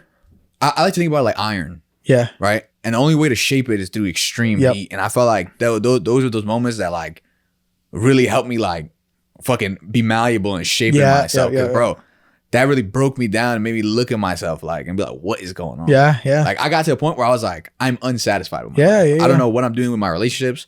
I don't know what I'm doing like with my friends. I'm just like angry all the time. I fucking hate my life. I got to change something. So once that happened, I was like, I need to do something different. And I need to start prioritizing different things and being more efficient with the way I work with myself, but like, you know, with the people. Because for the longest time, I always thought money was what I wanted. Like, I just need a lot of money. Fuck everybody. I just want money. Yeah. But I realized like, it's kind of whack as fuck just to have money. Yeah. I'm among my friends and I'm not going to say that I have money, but I have more money than them. Yeah. Like available just because like situations and like, you know, of course. And it's not any fun. Like I realized like, I got all this bread and shit and I'm not spending it on nothing. I'm not doing nothing with it. I got bread. Like I'm like a dragon. Like, you don't have to hoard the gold. Like, what is the point of this? I heard this saying. He said, "You're not chasing money. You're chasing what you can acquire with money." Yeah. You know. Yeah. So, but then I sat there and I was like, "What do I even want?" I'm like, because I got this bread now, and it's like it don't mean shit. Yeah. You know. So then I started thinking, I was like, all right, I gotta, you know, I need a better relationship. Like, what am I doing wrong? Like, I'm not listening. Like, trust me. I was still suffering for some things that I've done before in the past. Yeah. I just didn't care about it. But now that I'm trying to like be better, like, you know, I'm like, damn, okay, that's what that did to you. I'm like, all right, I'm sorry for that. Damn, like, he cheated. No, I'm playing. I did not cheat. I'll play. He's trying to kid me. What is that guy who he's like, I never cheated. He starts going like, oh yeah, Gary Owens. Yeah. What is it? My wife is my rib. Yeah. What's your favorite side? That's fucked up. That's real though. But yeah, learning all that shit, it forces you to have so much like growth and do some real like adult shit, and it just like it changed my whole perspective on life, which I'm grateful for. I'm grateful for the struggle that I had to go through for that, and there's still a lot of struggle still going on, but you know, it definitely changed me. Did she grow in any way that changed the relationship? Yeah, I think over time she's gotten more confident and had to activate like there's like there's a fight or flight mode. Yeah. Kind of like a survival thing sometimes. Because, you know, in her situation, she doesn't have like a lot of people to fall back on. It's just kind of like me and my family. And it's probably some of her family, but not too much. At least not the immediate ones, right? So she had to learn to be resilient and survive. And that's a hard kind of thing to do. And just stay afloat, especially in like trying times like this, especially with like what's going on. So she's really had to pull it together, like, you know, put her big girl pants on, be confident, like she got a promotion in her job. Like she's really doing the thing. She's out here locked in, you know? So she's definitely learned a lot. And like being with somebody like that, at first when you don't really care, you're just like, yeah, nigga, I do everything. I own everything. I can see how it can be intimidating. You know what I mean? So like you go through those phases like, damn, like what am I doing? Like she's like, cause there was a point in time where I made no bread. And I was in the same position as you where it's like, I'm DoorDashing, I'm using her car to go to school and shit. And do all things. It's like she's making all the bread. I'm out here, no money. I just knew deep down inside that I was gonna get some bread eventually. Like, that's all I really had. I even told her, I was like, listen, I ain't got no bread right now. But give me 2 months and I'm gonna be making something. So that's real. With that will and that way and her like help, I was able to, you know, lock down my job and I always like was able to keep my head to it and you know, keep it going. But you know, she was able to lock it down and be resilient and be strong in that way. So it's like, you know, growing with that kind of person, understanding like, all right, now I got to get better. Like now I got to do this. It's like that shit changes, you know, for real. But, they gonna get married. They gonna get married. I am gonna get married, but you know, tomorrow. I mean, like, no. Bro, I just heard the most beautiful love story. And then at the end go, but I'm not ready for marriage yet. Lock that shit down. Lock that shit down. I don't know. It's like I think for me too, you always hear about like everybody's idea of marriage. But marriage is so different for everybody. You know? It's like everybody has an idea and then it's like you get to learn more about these people. And it's like I knew people that were married and not even living together, you know? But it's just the idea of the commitment that no matter what, whether it's those 2 months where I need you to hold me down, whether it's 10 months of, you know, we're in a rough position and we can't go to Universal scare houses, whatever the fuck, you know, but no matter what, I'm going to be by your side. You're going to be by my side. Now, my brother would give only one rebuttal of, why can't I make that commitment and not get married? I mean, it's true. It's fair. It's fair. It's just a religious aspect in me, you know, that I could be thinking about it. But that's beautiful though, because it is true. Like it's like some people get separated because their partner has changed. But I feel like if you're planning on being in a relationship long term, your partner is going to change. You're going to change. You know, change is going to happen no matter what, you know? And it's like kind of like interesting to hear everybody's points of views and hear, especially like, cause your change was crazy. And even like when we knew her in high school, she started changing from like this sweet, innocent girl to making some wild jokes because of you. Yeah, definitely. And so it's like, hearing now where you are, it's very interesting to see how you were affecting her and causing her to change. But now you're changed completely over here. And so maybe it's like, it's just interesting and like really cool to see. You know, you know what it is? You have a coming to Jesus moment. Like one day you just sit there and be like, damn, I'm chopped. Like I look at myself, I'm like, damn, I got no motion. I ain't got no bread. I'm out here fucked up. I don't even got no clothes that look good. Like, damn, what am I even really doing? Yeah, like, 100%. So then you're like, damn, like, salute to my girl for being with me this long. I'm a fuck ass nigga, high key, like, you know, salute to you. You got bad taste in niggas, honestly. But, you know, thank God that I'm here. But, you dumb as hell. No, but you know what I mean? So I completely agree. Until you have that moment where you're like, wow, I really need to step up my fucking game. Like, it comes differently for everybody. Like, some people don't even get it yet, but I was lucky enough to get it kind of early. But once I sat there, I was like, I have no money. I have really nothing going on at all. I've realized in life, you said you're lucky you got it kind of early. That moment's going to come at least a million times again. 100%. I've realized, like, I'm like, every time I think I've had my, like, coming to Jesus moment where it's like, man, I'm down bad. There's always going to be another moment where you're down bad. It might not be financially. You know, it might be with your time. It might be with this, whatever. You know, it might just be as simple as y'all got into a really bad argument, you know, and it's like, Oh my God, bro. What is going on? Listen, Like, in a funny how way, did we get here? It always gets worse. Always does. It always, you just get better at handling it. But, and it always gets easier. You know, and like that's the thing. It gets easier to deal with, especially when you look back and you're like, yeah, I've been through worse. You know, I can make it through. You look back, like once you dealt with like 40 fucked up, then you be like, all right, this one's fucked up, but like I'll survive. Yeah, exactly. But you know, I feel like I've always had that. Yeah, I don't know about you, but I yeah. feel like maybe because the thing is like I'm not the best Christian, but I've always had that faith of like I'll be all right. Yeah, I don't know how. I don't know when. Yeah. I don't know, like, you know, the exact date, but I think I'll be okay. Yeah. And it's weird talking to people that don't got it. Yeah.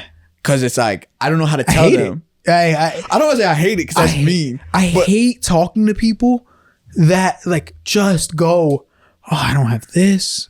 And I don't know if I'm going to, I don't know how I'm going to get it. My life sucks. I'm just going to be, I go, bro, you got to think positive. You got to think you going to make it happen. It's going to work. You know, you need to have that. If you don't believe in yourself, who the fuck is going to believe in you?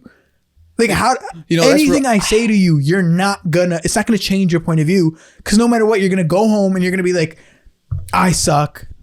My life sucks. Like, all right, bro, it's gonna get better. Just think that, believe that, work towards it, you know? Like it sounds easier than it is. I agree. And there's a lot of times where even I'm struggling with it, you know? But it's like, at the end of the day, I also have that moment every single time before I go to sleep. Yo, today might have been rough. Let's try to make tomorrow better. Yeah. We gonna bounce back. We gonna make it happen. Because if you don't have that positive thinking, nobody's gonna do it for you, and you're just gonna forever be stuck in that little rut. And it's like, bro, it's so annoying talking to like motherfuckers that don't believe that they're gonna make it out. It's one of those things where it's like, I understand that, and honestly, I agree with you. But when I say I dislike it, I don't mean like, oh fuck, these guys are trash. It's just no, yeah, of course. I have a hard time helping them or speaking to them in a way which can, you know, benefit them, because these people are like, you know, they might be my friends, or they might be people that I'm like cool with. So I have a hard time like portraying, like, you know, and uplifting them and speaking to them in a language they understand to help them get through it. Because when they'll talk to me sometimes, like they'll be like, so what do you do? I'm just like, I just do it. Just keep living. I've always done it that way, so I don't have a way to articulate myself in a manner for them to understand, break it down, and be able to take anything positive with it. Because in my mind, I'm not gonna lie, there's not a lot of going on here. I'm just like, fuck, am I gonna eat today? Like, what do I want? And then I go about my day and I do it. Like, oh I gotta do this today, you know? But for some people, they that might be a little bit harder for them. It's like, oh, wait, I gotta plan this and I gotta do that. Like in my mind, I'm already cooked. There is no like, I'm cooked, but I can live with it. I think also the reason why I hate it is because a lot of times, you know, when I'm down at that bottom and we both down, we both talking, I don't want somebody to be so negative about it, because I'm going to be positive about it. If I get $5 tomorrow, I'm going to celebrate getting $5. But I can't do that if I come to you and I say, oh my God, I got $5 today. I'm so happy. And you go, must be nice. Or I wish I got $5. It's like, shut the fuck up. Like, let's both get at it. Let's both try. Because I got to celebrate every little win I get. Yeah. Especially in those hard moments, I have to celebrate every little win that comes my way. And so it's like, if I can't do that without you feeling like I'm bragging, or without you feeling like, you know, you're just some sort of jealous, or like, nah, I'm not allowed to, or it's fucked up for me to do that. It's like, why am I going to be around you? like I need to be able to have these moments, you know, I need to be able to like feel like I can take over the world and not be reminded, you know, that maybe I won't take over the world. You know? Like, it's like, man, nigga, I already, fuck you, man. Yeah, literally. Like, it's like, but I feel like what I've learned in life, there's a lot of like subtle haters. Like, 100%. Like you think that it would be as easy as being like, nah, that nigga's a hater. But it'll be the small shit. But like, what the fuck? Like, what's going on over here? Like, always. It's always going to be. And a lot of times, it's the people you don't. Women are way better at peeping it than I am. Women are way better at peeping it because they're way better at hiding it. They're way better at hiding it. You know what I realized? Women, they're very like, I love all women, by the way. But the way that they engage in like discourse with one another and the way they settle their beefs are a lot differently than what we do. So I feel like, you know, like sometimes like I'll be talking about someone and they be like, well, why did she do that? I'm like, what do you mean, why did she do that? She's like, obviously she meant this by this. And I'm like, why are you saying this? It's not that deep. But then I'll sit there and I'm like, oh shit, maybe she was right. But because I think as niggas, we're used to communicating like it's either we're talking, we might be fighting, or we can squash it like that. It's not exactly. Like they're living like Modern Warfare 3. Nigga, we're like with sticks. Yeah, we got sticks and rocks and shit. So when they're talking about they'll invite somebody over, but not invite this girl. So they know that they're gonna post on her story and she'll see it. Like it's shit like, and you're just like, why would you do that? But that's what they do, and you don't even peep it until sometimes it's like, hey yo, like why is that person doing that? You're like, wait a minute, why are they doing that? or like I'll be telling my girl sometimes, I'll be like, y'all not really friends. Yeah. And it's like, no, we are, but it's just, I'm like, y'all don't like each other. Like, what's going on here? And it's like, no, but we're still friends because it's like, so you're forcing this relationship, like, even though like it'd be so much easier to just not text each other, to not talk. She's like, no, but I can't do that. And and it's like, because then she's gonna know. And it's like, then we know we don't like each other. Good. Like, I know, but then she's like, the friend group's gonna be weird, and who cares? Like, I think that's where we think of, like, it's like, it's just like, yeah, just do how you feel and move forward. I think also because a lot of times with guys, you know, it's either they stop talking or they fight. Yeah, and it's like, I know a lot of dudes where it's like, if we don't really fuck with each other, we stop talking, ain't nobody gonna feel away here. You know, it's a mutual thing. Nobody cares. So whatever, nigga. Then you got some dudes, some guys that will be like, oh, but why did you do that? Because I feel away now. Blah, blah, blah, blah, blah, blah.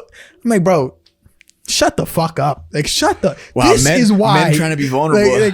It's like, shame on you. Right? No, it's not vulnerable. It's like, it's just retarded. Like, it's like I don't have another word for it. It's like, bro.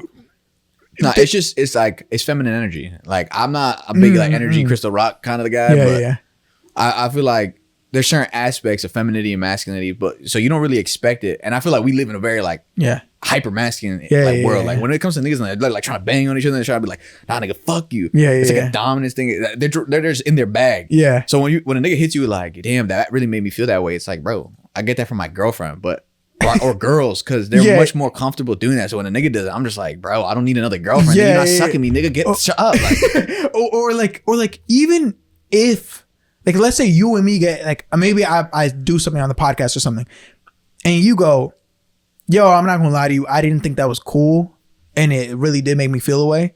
I'm gonna be like, fuck, yo, I never, my intentions weren't to make you feel that way. Yo, my bad, bro.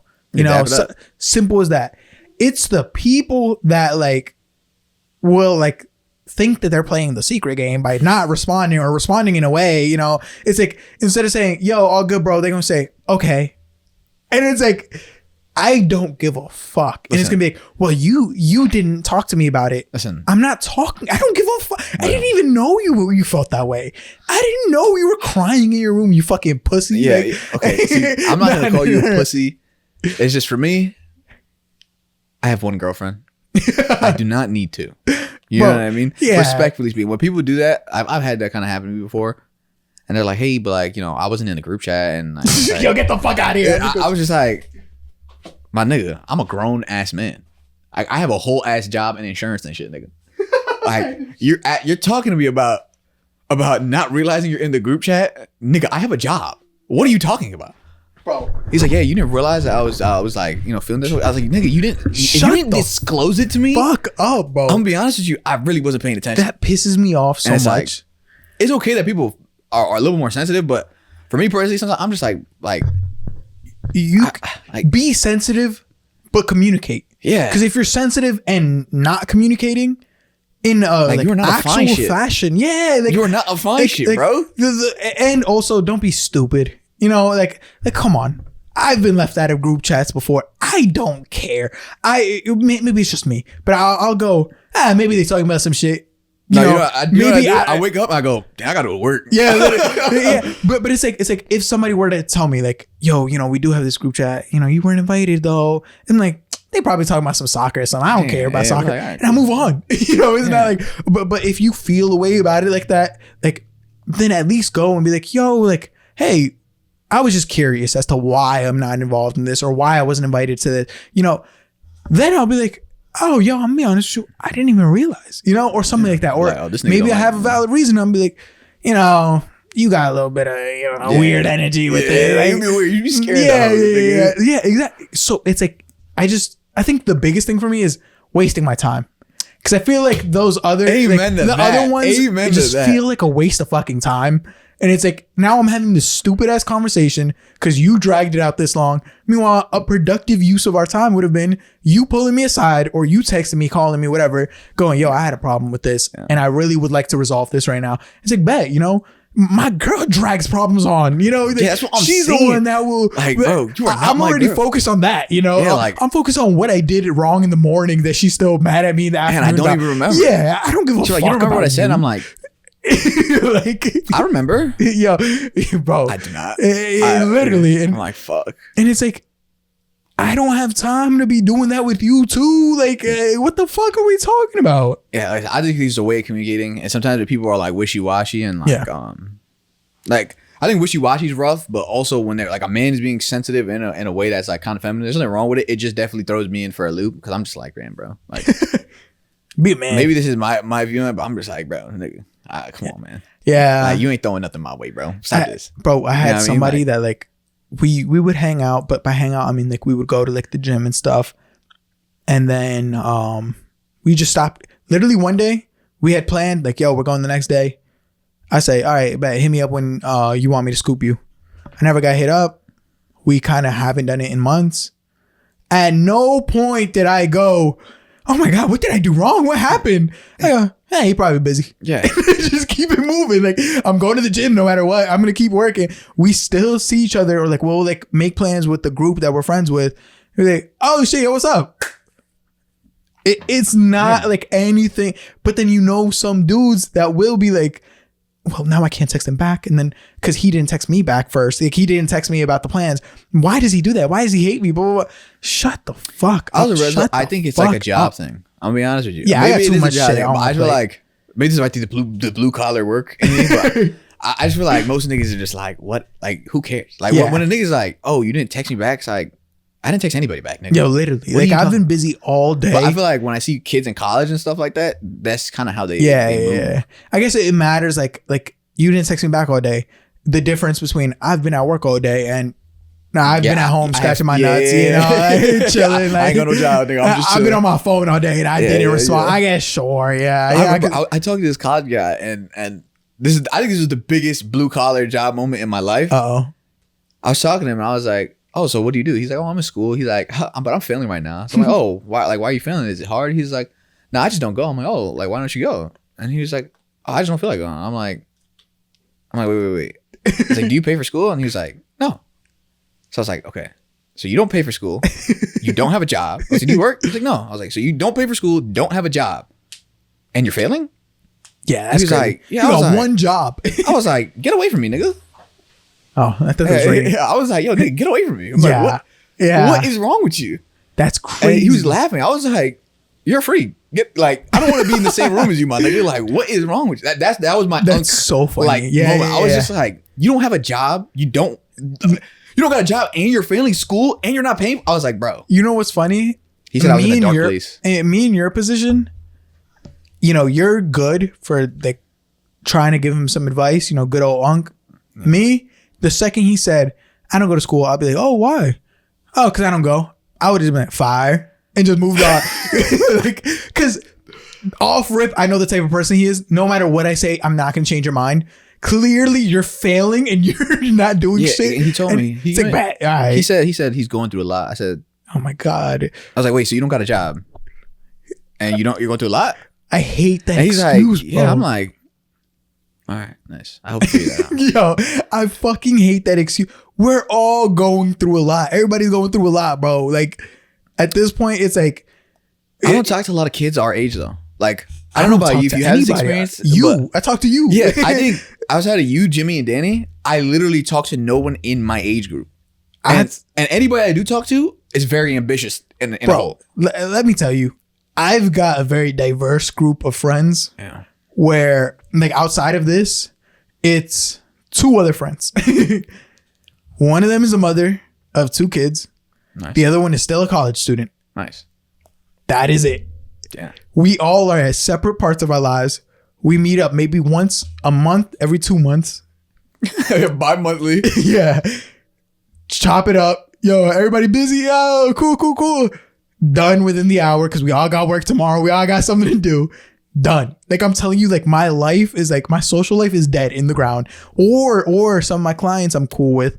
And you might meet some if you come to the baby shower. I don't know. I didn't see no accepting or nothing on the. Bro, but I talked to like some of my clients, and they're older than us. Like some of them are like in their 30s. You know, they old as hell, and they've already gone through some of this stuff. So it's like I don't really talk to people our age. Also because it's kind of like. If they say stupid shit like that, I'm like, shut the fuck up. You're wasting my time. Yeah. Like, I have no reason to be talking to you. Everybody in my field is a lot older. Yeah, I drive with a lot of unks. Like, they're cool. Don't get me wrong. Or they're like, 30s. Like, I think I'm the only 20-year-old. Damn, that's crazy. In my job. That's crazy. So, it's cool because, like, you're talking to the unks. It's cool. But, like, then I try to talk to regular kids. Like, or not kids. Like, I guess college students and stuff. Yeah. And I just feel like I don't even know what to tell them. Because I can talk to the older and be like, yo, you see the weather today, nigga? This shit is cooked. Like, like, how you doing? He's like, I'm not getting paid enough. I say, amen. That moment we go about it. You know what I mean? Like, it's a much different experience. And then I talk to a young kid and I'm just like, oh, fuck, what do I say? Like, I'm like, so, like, how's work? And he's like, what are you talking about? I'm like, oh. Hey, what'd you be up to? Like, he's like, I just be chilling. I'm like, okay. Like, hey, that's it. You got any hobbies? He's like, nah, I just be chilling. I'm like, it's like, you're making this hard, buddy. Yeah, literally. Like, yeah. Fuck that, bro. I don't talk to people our age. Well, I try to. No, let me take that back. People don't talk to me our age, and I don't go on my way to talk to other people. So it's kind of like I'm a loser not by choice, but by. Nope, I don't know what I was trying to say. I'm a loser by choice, not by. No, you're not. You're a loser not by choice. Oh yeah, I guess so. I'm just a loser, man. Like there's not really a choice here. I won't lie. There's so many cooler people that are older. All the cooler dudes are super. Like they're not that they're old, but I think they've been through enough that they're just so fucking lit. Like, even when I go to the dance spot, a lot of people are older and they're so cool. Yeah. Like my other dance, Miguel, that nigga's lit. Miguel. That nigga's he's chill as hell. That's so funny. A laid back ass guy. I'm like, yo, this is lit. But then I feel like all the younger guys, like they got something to prove. I'm just like, oh, I don't want to talk to you. Shut the fuck up. You trying to be alpha male over here? Like, no, some niggas really try to do that. And I'm like, one other thing I wanted to cover is Tylenol causing autism. Is my child gonna come out autistic if my wife takes Tylenol? The thing is, I don't think there's a straight answer. Let me give you another one. Is circumcision causing autism? According to RFK, now I'm playing. According to the headlines, they say it is. I say the headlines because if you dive deeper into it, he's saying that circumcision leads to Tylenol use, stuff like that. No. That's what he said. I thought it was. No. Like, he's gonna need Tylenol. You use some painkiller medication, which then leads to a higher risk of autism. You're working allegedly. You could hurt your back. Gotta use Tylenol. Bro, is Tylenol causing autism? I need to know this. I need to know if my girl should take Tylenol or not. I need to know if I should throw away all the Tylenol in the house. I don't think so. I'm not, because the thing is, I think it's untrue. It's one of those questions where it's like, it's not a yes or no. Because if you say no, technically that's not the truth, but it's at such a low percentage that it's like, you're probably not, most likely you're not going to be affected. Does that make sense? Oh, I'm so stressed. They're like, they're like, no, it's linked to, like, bro, I guess if you want to, in technicality it is, but when you look at the allegedly use and the effectiveness for what it's for, I don't think so. I think you'll be all right. I think they said like, it was like 1 or 2 studies that like showed up with like traces of like, and it wasn't even just the use of autism, the use, not just the use of Tylenol, but like the overuse of Tylenol. I think that's what was in these 2 studies. Yeah. But it's like, it's bad when the president and his team are announcing something and I go to do some digging and absolutely nobody has anything to like we don't even know. I searched up online autism Tylenol cases, but found nothing. I said, let me go to my best friend, ChatGPT. Yeah. Say, yo, where are the studies that Tylenol is causing autism in babies? And they go, yeah, I don't even know what the fuck is going on. Yo, with ChatGPT, you don't know you're cooked. I was like, wait. So we all just kind of like seen this headline and we're just like, yeah, that's our president, bro. You heard that shit? I was like, what a crazy time to be anti-vaxxer, because now I got to be anti-Tylenol too. Like, the plague is coming back. Bro, it's the worst thing possible. I'm about to have a kid, and out of nowhere now, every vaccine is causing some kind of autism or thing. Out of nowhere now, Tylenol is causing autism. Are you gonna get your kids back? Fucking hell, I don't know, man. You should. Nah, of course. I don't think I'm anti-vax. I've slowly become an anti-vaxxer. No, I don't think there's anything wrong taking the time to be like, hey, I want to know what I'm putting in my body. But for you to be like, nah, nigga, the plague, that's not even real no more. Mumps, we don't need that. It's Polio. Also partially. But okay, let me ask you something. Why should my newborn baby have hepatitis B shot? Well, because sometimes people, they share items or there's cuts. No. You can only get it through sex. Well, if they get there's a lot of niggas out here people. Damn. Bro, you can send them to daycare and they damn. Like, that's some real shit. My child not even here. You already put I'm not wishing that on him. Damn. I'm not wishing that on him. God damn. I'm not. Oh, we had the whole Epstein files. It's still going on. I'm not gonna lie to you. There's a lot of bad shit going on. This is the first time I've asked somebody about that, and you've given me an answer that I'm like, never thought about that. Yeah, like it's not one of those things where it's like, when I asked my boy chat, it said, oh, just in case like one of the parents has like HIV, like some hep or something, that's where it really comes into prevent, and then after that, I think it's more of like a precaution type of thing. Yeah. And never gave me never. I'm just saying, never threw that one in. Like, it'd be tragic if they were young and someone diddled them and I gave them a fucking hep B. Like, I'd be like, damn. I got hep. Like, that's just me. That's shit.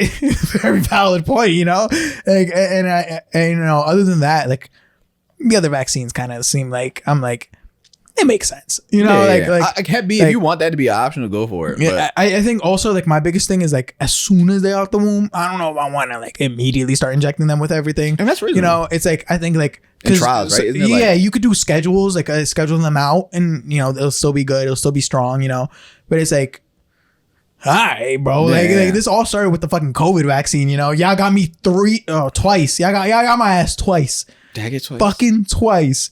I got my parents like 3-4 times. Well, because sometimes the jobs made you do it. So like, what do you want me to do? No, you fuck with the bread. Like, the first one, I said, you know what? I gotta protect my parents. They're older. I could get it. I could spread it. They were saying the young kids are spreading it more often. Old, yeah. So I said, I'm getting it.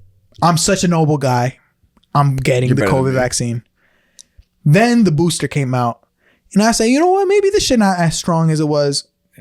Should I get it? Actually, now that I think about it, I said, should I get it? Fuck no. Y'all got me with the first one. Yeah, I get it. Yeah. What do you mean y'all need to add more to it? Like, it didn't work the first time? What are we talking about here? So then, I don't remember if I got the booster. I don't think I got the booster. And then the first time they said the second, the third, the fourth. Yo, fuck out of here. We're not doing this shit. We're not doing this. Dude, you're a noble man, because you're just like, yo, I gotta watch out for my parents. And I was just like, damn, I want to go to Switzerland. Like, I was like, damn. Did you go to Switzerland? No, I didn't go. So what the fuck? I was going to go. So then I got it, and then I was like, damn, we not even going. I said, fuck, I just got that shit for no reason. Damn. So yeah, no. Yeah, I mean, I got it. My girl ain't take not one single vaccine shot. She said, I don't trust those motherfuckers. That's real. Which reasonable. Fauci, my boy, what's going on?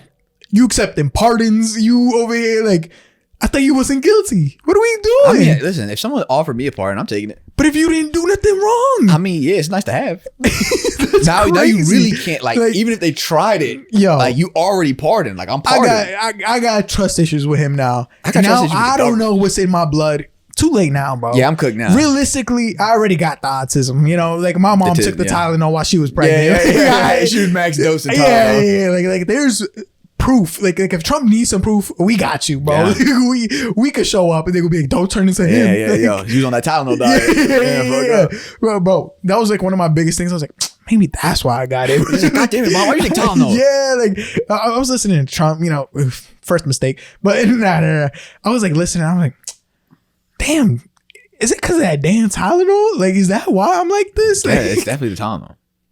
Yo, and most likely is the Tylenol. It's definitely the Tylenol. Allegedly. Yo, so I had a question for you. Now you better be a dad. Like, if your kid comes out autistic or something, like, what are you gonna do?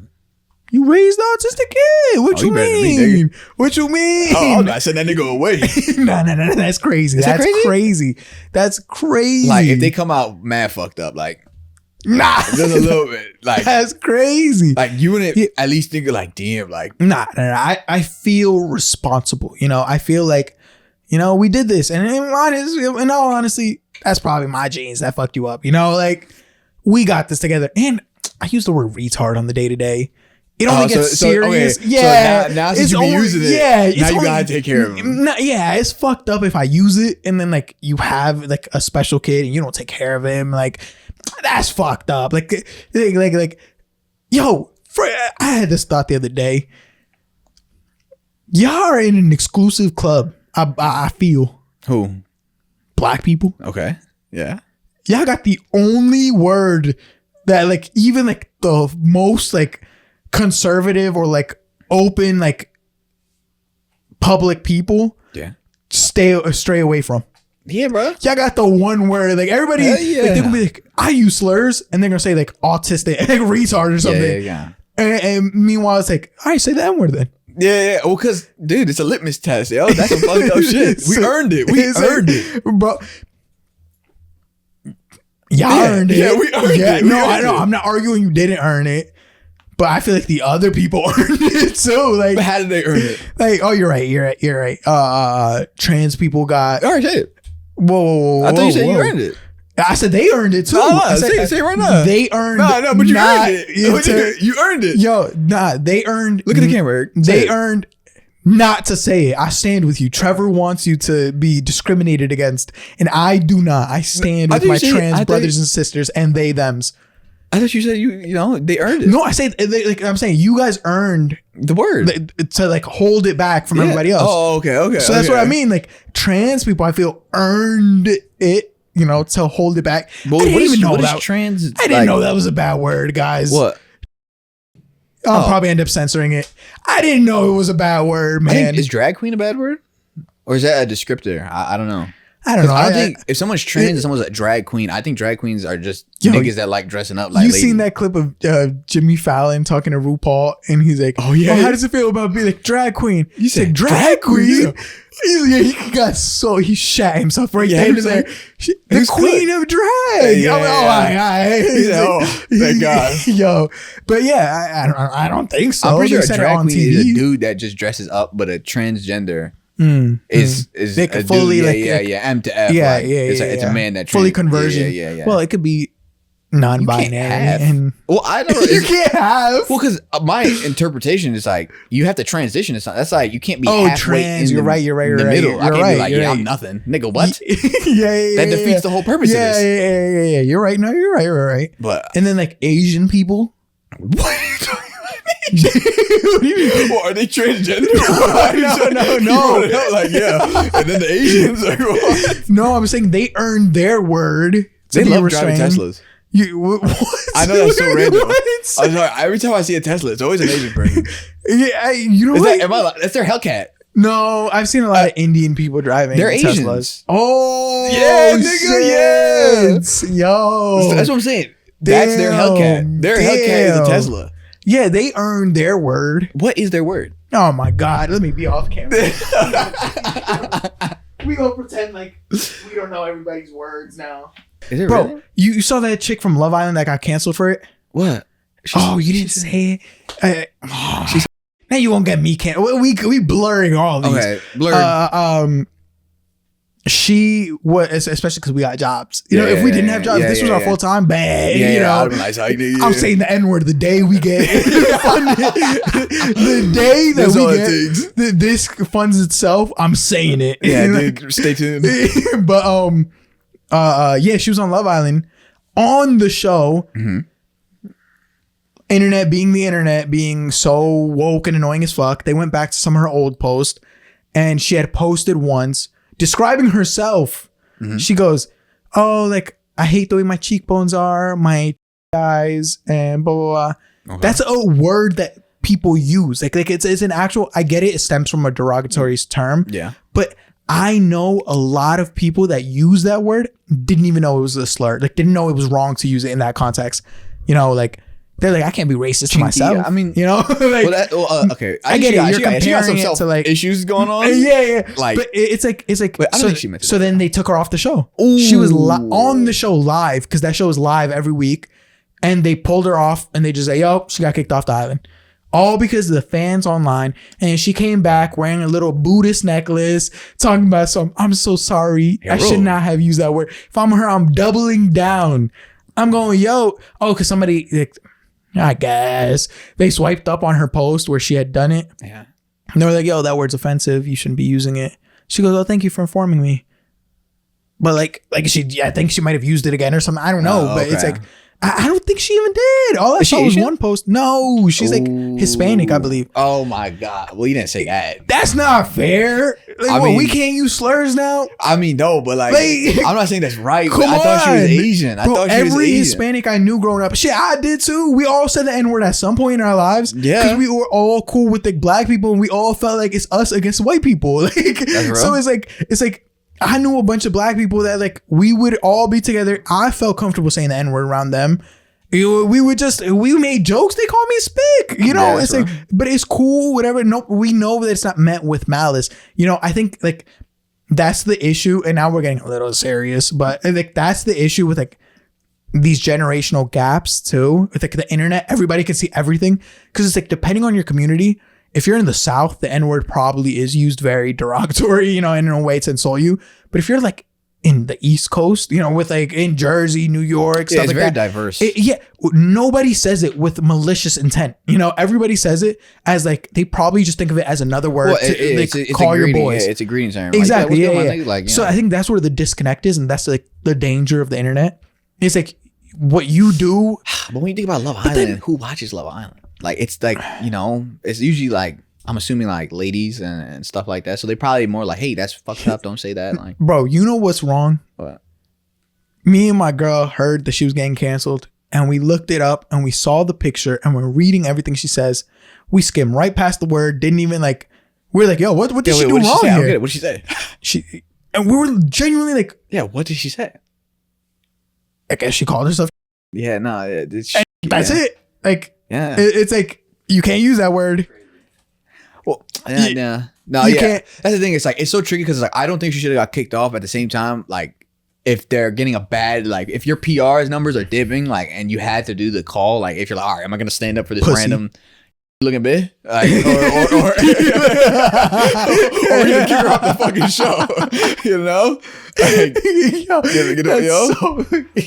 that's what you gotta do sometimes. It's like, bro, like, that's not fair, bro. She found love too. Like, she was in a relationship. And then her white boy went and got with a black chick, and now like they're like the most popular couple. Meanwhile, they kissed on the show. Damn. Like him and the other chick. Oh like, my God. Nah, we agreed to just be friends. But out of nowhere now she gets kicked off the show. And it's like, well, you know, there is something more there. All right. That show, you have to understand, they need perpetual drama. That. Like, if there's no drama and everybody's in a loving, happy relationship, who the fuck is watching it? Oh, there's games. Who's gonna win? You know. I know, but that's like, yeah, no, you're right. You're right. Potential shit. Yeah. It's all about it's you know how it's like the thrill of almost getting a relationship, and then they get it, and you don't want to see them again. Yeah. If they get it or they're about to get it, but then she's dating this guy, but then this guy, that's all it is. I can't stand that. Yeah, I get it. I don't think there's anything wrong watching it, but my brain, I'm gonna kill myself because it's like there's just too much. There's too much like you're pump faking me. I can't do it. So, no, I get it. Yeah, that was just damn. How did we go from autism to? I don't even know how we got to. Kid, stop saying it. It's because you said retard. That's yeah. Oh, you're gonna have to blur this out. Are we allowed to say it or not? I put the public episode out and I said it a few times. Okay, we're deep enough in the episode in, I think. Just don't clip it. No, okay. If you clip it, I'm gonna clip it. And I'm gonna blur it out. Yeah. And I'm gonna ask the public, the long form, are we allowed to say it or not? Yeah, but then in the long form episode, if they watch it this long, then we can say it. I think I'm gonna create a poll. Can we say it? Yeah. Whatever it says, we stick with it for the rest of our lives. Yeah. We will never say that word again. I had a friend that used to call me the F word. Okay. That's interesting. I don't know if we can He's gay. I think the word It's like a black person calling you the N-word, I guess. Yeah, but it's like, I think the word no longer means gay. It depends. I think it just means it's one like, of those words you say with enough like gumption. You're like, ooh. Yeah. So like I'll talk to my gay friends and like I don't go like, yeah, like, whoa, dude, whoa, crazy. Yeah. But if he says some straight shit, I'm like, yeah. And he's like, ha, ha, ha. Or like I'll say some sussy shit and he'll be like, and it's like, we're or like even like people are trying to cancel like saying pause. Why? They say it's homophobic. I mean, it's kind of homophobic. It's not homophobic. No, okay, no. I understand what people are saying it's homophobic. I just think there's a level where it's okay. I don't think it's homophobic because I know. Wait. I know straight gay people that use it too. When you they say straight gay people? No, I know gay people. You're like, straight up really gay. Okay. No, I just slipped on my words. I know gay people that use it too, that they go, oh shit, pause. It's not like homophobic. But it's like I'm saying something out of pocket or like out of my regular being. If a nigga says something and he says pause, why is he saying pause? Because he doesn't want it to be taken. He's saying in a way that it's not. Yeah, exactly. But if like a gay dude says like, "Yo, I was fucking this bitch," pause.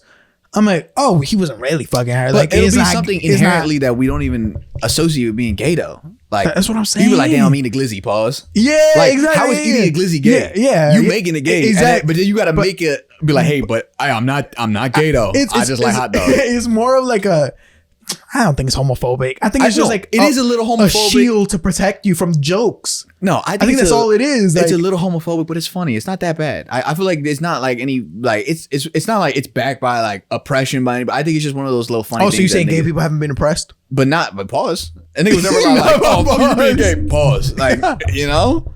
Bro, yeah. But that's what I'm saying, cause like, yo, you eat 2 Glicks, nigga be like, pause. It's like, why you saying pause and eat 2 Glicks unless you know, even if I will. So what if I'm gay and I'm eating 2 Glicks? Yeah. You know? There you go. That's what I'm saying.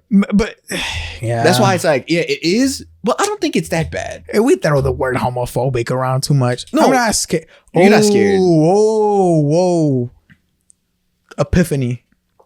It is homophobic because you're scared of being perceived as gay. That's what I'm saying. That's why I said it's a little homophobic. Yeah, but it's okay. But see, that's the problem with us throwing that title around all the time. You know, you say it about like, homophobic, this is actually, but not in like a. See, that's not fair. But it's not homophobic in a like I hate gays. It's homophobic in a way of like, it's like don't call me gay. Yeah. I ain't gay though. Yeah. Oh my god, but nah. I mean, hey, listen. I understand women to some degree. I've been hit on by gay niggas before, and I've definitely felt vulnerable. Like I understand what it's like to like have to keep the social like because you don't know how to deal with it. You just be like, bro, okay. Yeah. Have I told you about an interaction that I had with like a gay dude that like forced himself? Not pause. You know, bro. I know he was gay. Okay. We was texting and no. But like on some like actual like boy shit. We was like, yo, you watched the game last night? Nah, blah, blah. Yo, you played this game today? Oh yeah, I'm on right now if you want to hop. Pause. And randomly one day, dick picking the messages. Blocked. Blocked on every platform possible. Do you know in real life? Yeah, I knew him. Is that homophobic of me? Is that like, wait, but if he would have came out as gay, I wouldn't have blocked there any him. Like romantically inclined messages that would be like, wait, that's kind of sus. Like, I think it was like at no point did anybody say dick pic in here. Like at no point was that the moment. But now you know how it feels like to be a girl. Some girls really be talking to niggas and they don't. They're like, oh, we were just friends. Dick pic. But how hot is she? No. No. The real question is, how big was it? Nah, fuck that, bro. I know you look. Bro, I was like, how did you know it was a dick pic? I was like, no. You know what was worse? What? It was Snapchat. So you just see it. So it was just like a flashback. Yeah, I was like, what the fuck? And you click off of it, and I was like, do I curse him out? I think he was testing you. Yeah, and he got blocked on everything. No, but think about it. Like I know there's like some niggas that are real DL and they don't want to come out as gay. So no, he was gay. He was gay. Like afterwards, I found out he was gay. Like it was like, well, we were in high school. He was a few grades above me, so I never really interacted with him much. and I didn't really know his like circle, but we met through a mutual friend, and that's when it all started. Like now this sounds really gay. Like, I'm framing it now. Is he like? It's like, you know, flamboyantly gay? Post onto his story his back arched and shit. Oh, now. nigga, you should have known. Like, you should have known. No, but I'm talking about now. Like now, like my girl knows him and they follow each other. But also, this wasn't what you were with. No, like, no, I said with him. Yo, come on. Like, no, like I had no tell. And also, even if it was obvious, I wouldn't have cared. I have gay friends. Yeah. Like I have friends that like are so gay that it's like I'll say pause to something that they say. And like they might be like, oh, like I was like, let me eat that lollipop or some shit like that. Say pause. And I'll be like, yo, pause. And they went, don't nobody want you. And you know what I mean, it's like okay, we cool on that. I do want to say this is like I have a black friend moment though.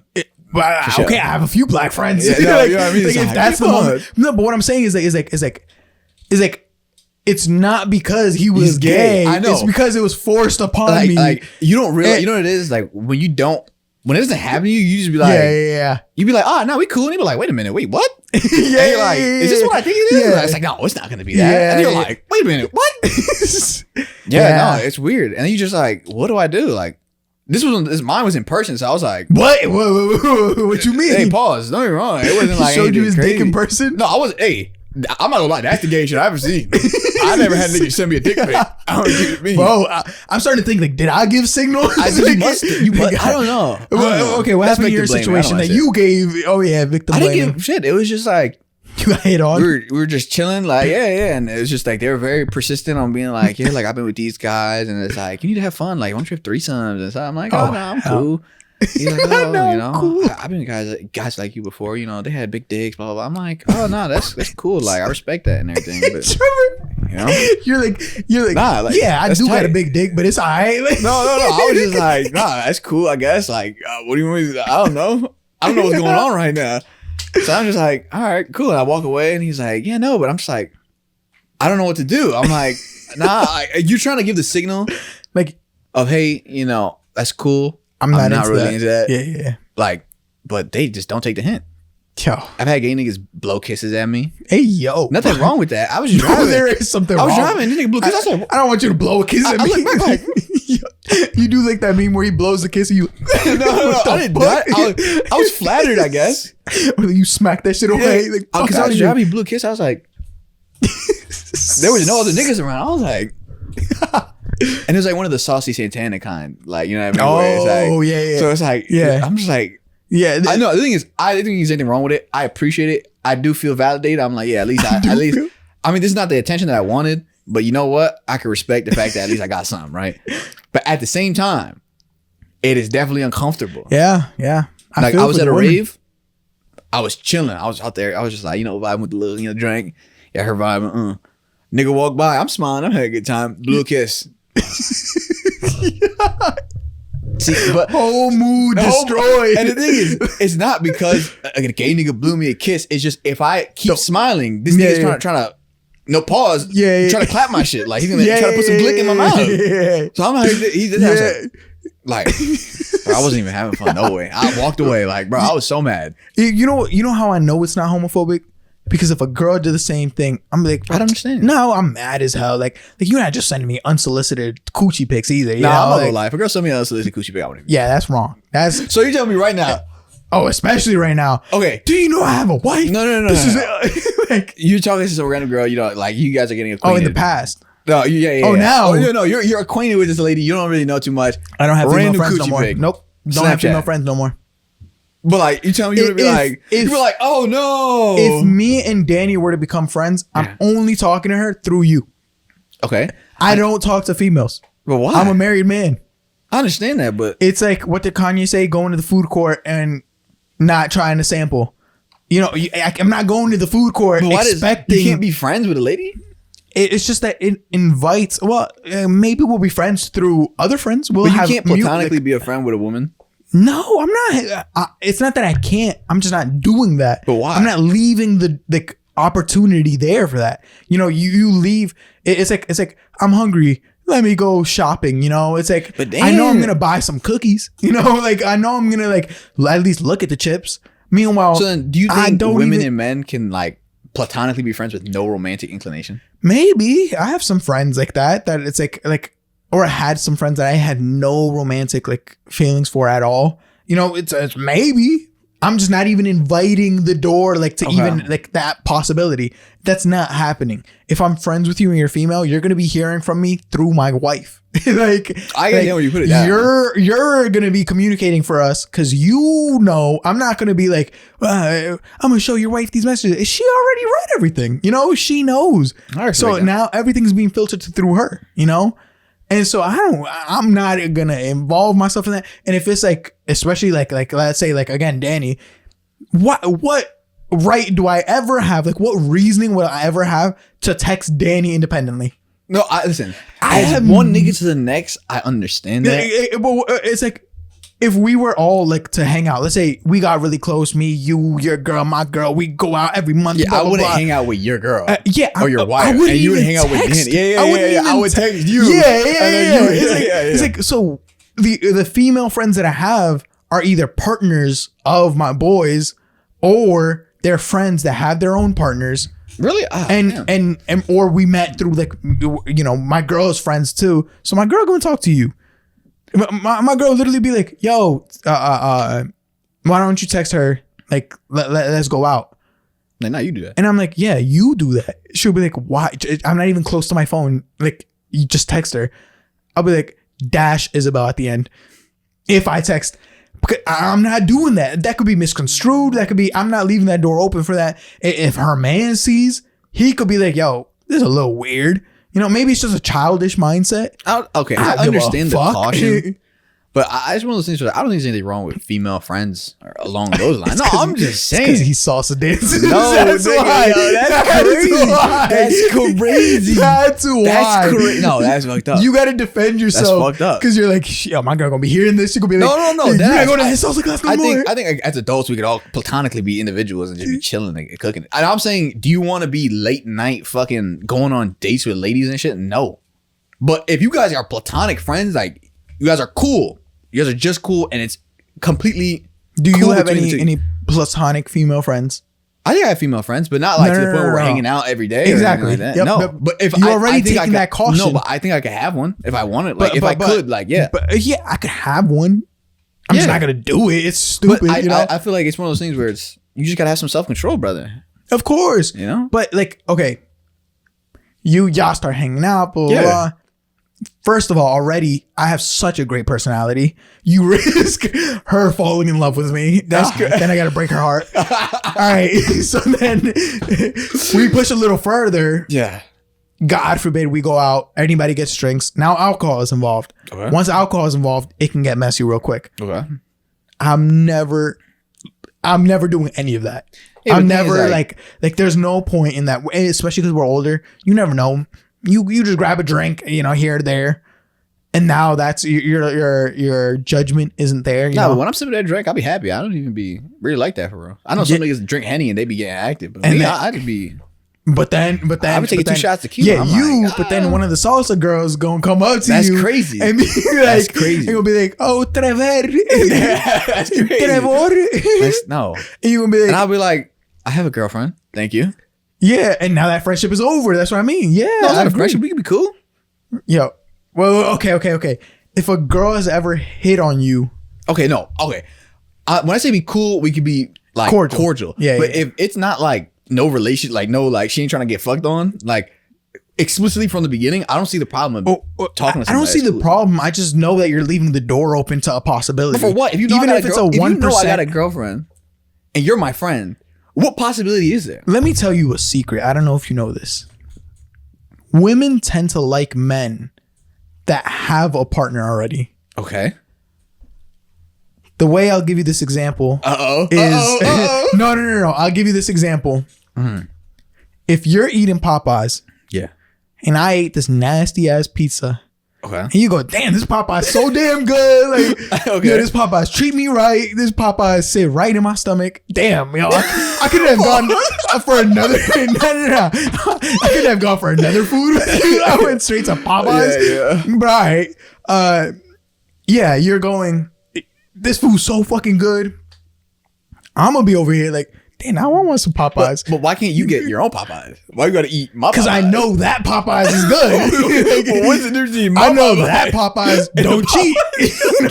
I know that Popeyes gonna provide for me, But you could go get your own Popeyes. Like, or I could just steal this other motherfucking Popeyes. Yo, look over there. Snatch that shit off. That's knocked up.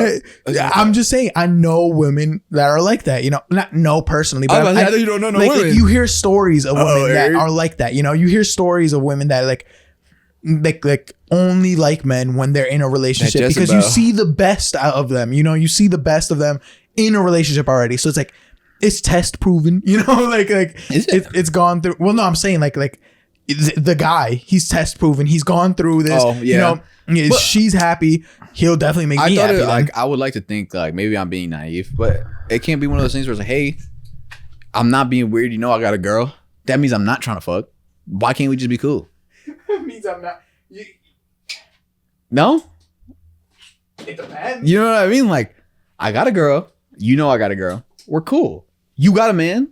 That's cool. And if she says, I don't care that you got a girl. Okay, well, now I know what kind of time you want. That's different. But that's what I mean. Now she's letting you know. Now it's like, wait a minute. So she let you know. Okay, and now it's too late. You can't cancel the friendship now. Why can't? I mean, you could just be like, all right, I gotta take a step back. I gotta take a step back. Because you gave it a shot, though. You're being an adult about it. You know what I mean? Because if she's like, nah, fuck your girl, come over, like, blah, blah, blah, like, then he's like, all right, well, wait a minute. I gotta take a step back. I gotta wait breathe. a minute. Are you gonna tell? Yeah. I'm saying from you. No, you and for your me, damn salsa classes. No. This nigga speaking to look. That's how I know you got no morals. No, I'm like, I can't go to salsa class without my girl salsa dancing with me. Why not? No. I think there's a misconception of sexuality when it comes to partner dancing. It's not that bad. Salsa specifically. You're not coochie to intimate. Coochie. It don't gotta be that intimate. No, listen. No. Here, it's an intimate experience, but not for the reasons that you think. It's not like dick to vagina. You're like, wow, this is I'm so close to you right now. No, you're both sharing a dance. You're trying to execute dance moves. You're giving a lead. You see if she can follow it. It's chemistry. There's a lot going on. No, I agree. Dancing. I agree. I agree. This guy. I don't think there is. So you think dancing is only chemistry for fucking? No. It happens. I'm not saying it's not a vehicle. Sure. I'm saying no. But when you in the I'm sphere, saying Trevor's allowed to go to salsa classes. Yeah, bro. Salsa dance with these big booty Latinas. There are some big booty Latinas. No. There are not any. There's none. There's absolutely none. They're all chopped. It's all men. No, wait, no. Okay. So back to the question: would you salsa dance with a guy? Yeah, I salsa dance with guys. Oh, I bet. Yeah, okay. That's what I'm saying. Yeah. So if your girl ever gets mad about salsa dancing, you hear her with, "I dance with guys." Well, she doesn't. Really you don't think I'm gay? Yeah, no. So you can't think I'm gonna be dance with individuals. Like, yeah, yo. Yep. I agree entirely. Like, I agree. I know some people are kind of weird, like, oh, you dance with a guy, but it's like, nigga, who cares? I'm trying to learn how to dance, Negro. Like, yeah. What? No, I agree entirely that you can do salsa with women. You can do the act. Would you be salsa upset dancing if your wife was salsa dancing? Hell yes. But why? I'm like, bro, I don't even know how to salsa dance. Teach me. Guide me. But if you don't know, I think it's more of an insecurity thing. If anything, now that I'm thinking about it, it'd probably be like, nah, I can't salsa dance like that. I'm more gonna be looking at the guy than what's going on between them. Yeah. I can't fucking dance. But if I can dance and she danced with another guy, nah, you're bugging. You're not doing that. It's weird. You would think that, but the more that you dance, the more you realize like there's all types of dancers out there. Like, so it doesn't really matter. Like, that's the gayest. So you can't be homophobic because that shit you said was gay as fuck. I'm being serious. No, so like, yeah, she could dance with me, but if another man asked her to dance and she took it, I'm like, oh, go. Why not? Hell no. I can't dance all the time. Like, if you, me, my girl, and your girl all went out to salsa dancing and you go, can I have this dance? Like, to my girl, dance, bro. What? It's on site. No, I'm breaking your kneecaps. You're not fucking doing that shit. I don't give a fuck. It's not that deep. I'm breaking a bottle on your head. No, I know you're doing Muay Thai and karate and shit. But like, niggas will I don't do give a that. fuck. If you go bro. to like salsa joints and stuff like that, like, it's not disrespectful. A nigga will walk up to you or walk up to your girl. Fuck that shit. Mostly niggas, because like I think it's no, it's the man's job to ask the girl for the dance. Like, I swear to God, that's just how it is. That like, makes sense. It makes sense. For some reason, that's just what that is. Chivalry. Yeah, chivalry and shit. Yeah. So a man might walk up to your girl and be like, "Hey, would you like to dance?" Punching him in his fucking face. No way. You see, I'm right here. Ask me to dance. Right, so if y'all aren't ask talking, me to dance first. Then maybe you can ask my girl to dance. Nigga, you gotta ask pause. Nah, I'm not saying pause. We dancing together. We gonna be dancing right there. Yeah, I'm but why? If you're in a salsa spot where niggas I'm talking about like salsa. Yeah, you go out to the salsa club. Yeah, you're not gonna be dancing with my girl. That's crazy, bro. You're at the salsa club. That's crazy. Go dance with one of the other chicks. The thing is, throughout the night, you dance with all the chicks. I'm gonna dance with him first. I'm stomping on his toes. But why? I'm breaking one of his little piggies. Like, but the thing is, you can dance with other ladies too. Nah. Get out of here. No, I'm just saying. I'm gonna call my girl down here. I'm gonna be like, yo, you make it. You won't let me go dance with other bitches. I think you have a conception of like dancing. Other women.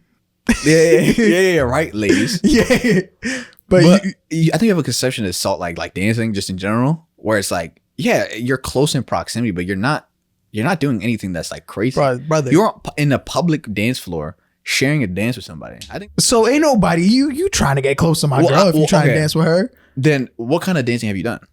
Shit, you tell me. I don't fucking know. I don't know. Like, yeah, I don't know how to dance. So that's what I'm saying. You probably doing a little jig, right? Yeah. But when you go into a spot, and then I'm like, damn, you so good at this. You're like, oh my god, how you return? Just naturally Colombian. Like, yeah. Okay, you're not shit. Yeah. You just naturally know how to do it. You be moving. You might have to teach me. She's like, you're good yourself. What are you talking about? Nah. It's that personality. I'm telling you, like, you like that. Nah, listen. Can that happen? For sure.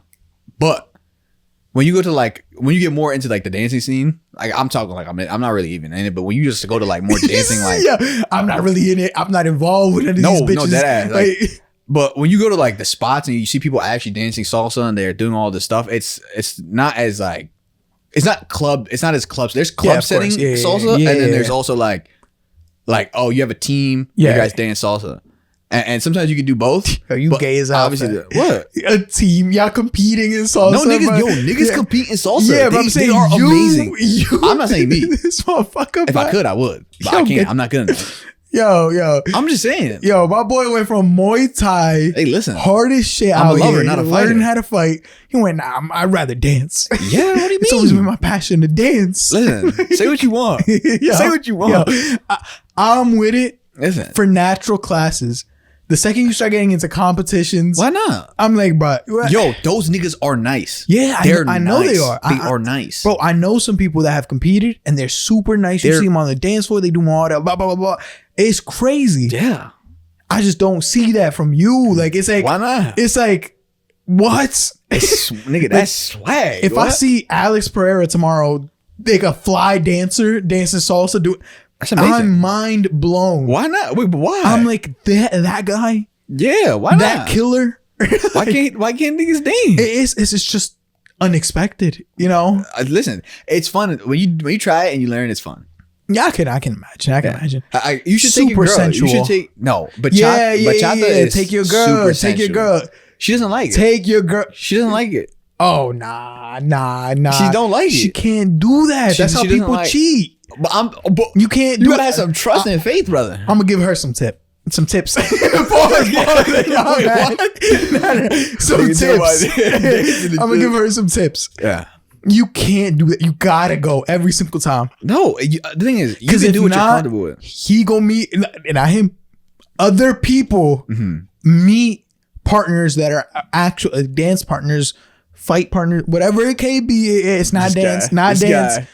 But other partners, when they're not involved in the activities that you like, find other people that are involved in those activities and they enjoy it and they spend time together. Out of nowhere now, you can't be friends. You give me that like kid feeling, you know. You give me that like spark. That spark. This is girl crazy. Not even into my stuff. So you're just making up fake scenarios now. It's not a fake scenario. It is. Ask cheaters. But the thing is, I'm not a cheater. Oh, not you. But no, not you. Never you. I don't mean that. I'm just saying, like, I know you're not a cheater. You kind of become desensitized. Yo, at this point, if you cheat, I'd be so mad. I'd be like, y'all made it 10 years in. It's been a decade, bro. Really? Like a decade. I'd be like, but I'd be vibing for real. I think I can't even be friends with cheaters. I can't. I don't trust you. I think I can be friends with cheaters. Yeah, it depends on how cool he is. Yeah, but I think like phony. murderers and shit like that. Okay, maybe it might be murderers. Yeah, I might put murderers. I could be friends with a murderer and not a cheater. No, I'm fucking with you. I'm fucking with you. No. Well, yeah, you threw in murderers. Like, what the fuck? Well, I'm saying like, who's gonna be friends with a murderer? Like, no, there's niggas that bang that are like, shit. Oh, yeah. Think about it, right, bro? I think you think about serial killers and shit. I take it back. I was thinking serial killers. Yeah, but like I can be friends with murderers before. Yeah, bro, we've been friends. I met somebody in the summer that I was a drug dealer. Hardcore drug dealer, was selling like pounds of coke. Like doing all this. Oh my god, I was like El Chapo for that summer. Like I'm like the top guy. You're just pushing, yeah. I wasn't doing none of that. Pushing P. I wasn't doing none of that. Like I think I moved coke once and it was in this little container. Yeah, and that was $8 of coke. Yeah, like I didn't even know I had it. You moved a bump. You moved one bump. Yeah, they gave it to me and they were like, "Yo, can you take it to this spot?" And I was who like, ordered one bump of coke? I think it was literally just friends. I think it was literally just friends. And I was involved with some people that should not be named, and they go, "Yo, you think you could just bring it to so and so?" And I'm like, "Yeah, that's on the way home, anyways." So then I just dropped it off. I didn't know what was in. I opened it up like right before I got there. I was like, "Oh shit," But yeah, I was hardcore. Yeah, drug dealer. Moving, pushing P. Every time Pusha T raps, you feel that. I feel it in my soul. What did you say? I know exact, but I knew some people that committed some crimes. Yeah. I knew some people that may have taken a life or two. That's what I'm saying. There were some cool ass people. There were some cool ass people. But that's what I'm saying. So it's like, come on, a cheater? So, nah, man. Especially if I know your girl. That's where you draw If I know your girl. Like you right now. Yeah. I'm cool with Danny. Like, I'm cool. Yeah. Yo, what's up? If I see her out, I'm like, oh shit, that's Danny. It's Trevor though, Yeah, but that's how it always is. But like I have some friends that like I'm really cool with them, but I'm really cool with your girl too. You cheat, my boy, come on. I can't do it no more. Are you gonna tell the girl? Oh, yo. Or are you just not I've friends? told her. Wait, no. I've told her if he cheats, I'm not telling you shit. Okay. Like, you better hope you find out from somebody else. Yeah, I'm not telling you shit. Nah. Damn. That's none of my business. But cheaters, you can't. If you be cheating, it is what it is, nigga. But like, you can't do business with a cheater. Nigga, if they're not even loyal to their wife, they're not going to be loyal to you. They're going to betray you. Business. Well, it depends on what kind of business you're doing. If you're doing any business based off of like loyalty, then that'd be different. But if you have both gained interest and we're both here for a very specific reason, then it's like, yeah, you might be right. You know what I'm saying? Yeah, go ahead and cheat, Trevor. Yeah, I'm not saying cheat. I'm glad you validated it. Like, I'm glad. Like, I was sitting here like, yo, we can't be friends if you cheat and stuff. And you convinced me. You did a very good job convincing me that I can be friends with a cheater. That's good. Yes, You're good. You did a very good job at before? saying, hell no, I've never cheated. In the past. Well, okay. In the past. Okay. Technically, I've never cheated. Technically. Because the person that I would count, that she might count it as cheating, we were never together. Okay. We weren't like officially together. I never asked her. And okay, but what were you guys doing? Were you guys doing some relationship shit? Yeah, of course. Of course. Okay. Of course. And then like, you just had a great night out. Y'all just went to like the fucking mall. You bought her some stuff. Okay. You got some food. It was some good ass food too. Afterwards, y'all had the best car ride. Like y'all was just like singing along and vibing. Y'all was talking about stuff. Y'all conversation flowed so naturally. It was so good. And so you get to her house, you kiss her goodbye, you say goodnight. And then you just go meet with another nigga. Wait, you're just projecting, you bitch ass nigga. What you mean? What you? Whoa, what you mean? I can't be dancing. I can't be doing this. Yeah, nigga, because you're a freak. Whoa, you're a freak. That's why. But they used to go meet up with the old thing. Yeah, you just go. You're not shit. I'm not saying I'm shit, but you not shit neither. No. I'm a married man. I never cheated. I never cheated. I wasn't in a relationship. That wasn't a relationship. That was just a very close to getting into a relationship. Is that how you live with that? My girl. Yeah. Technically has cheated on another guy in her past. What is this air quotes technically thing? They weren't locked down. He never made it official. Okay, but were they under the impression of being monogamous? No, he was cheating too. But then it's not cheating. Exactly. So, but if he is cheating, then she cheated. How do I know if the other girl was cheating or not? Maybe she was just so slick and never got caught. But I know what I'm doing. Just like a cheater's. That's cheater's. Like you're just thinking like a cheater. But it's not cheating if you don't put a title on it. Like technically, he wasn't cheating either on her. I mean, but I think there's like a social like thing that happens when you're seeing somebody and you're involved. Like you'd assume, like if you're going that crazy, depending on how intimate you guys were, and you guys are like car ride, having fun. Nah. Yeah, so my girl case, like they like met each other's family and stuff. Like they was cool. But like he was in like what context? Though? He was like a serial cheater. He loved cheating. Like I'm pretty sure he got caught a few times. Wait, loved cheating.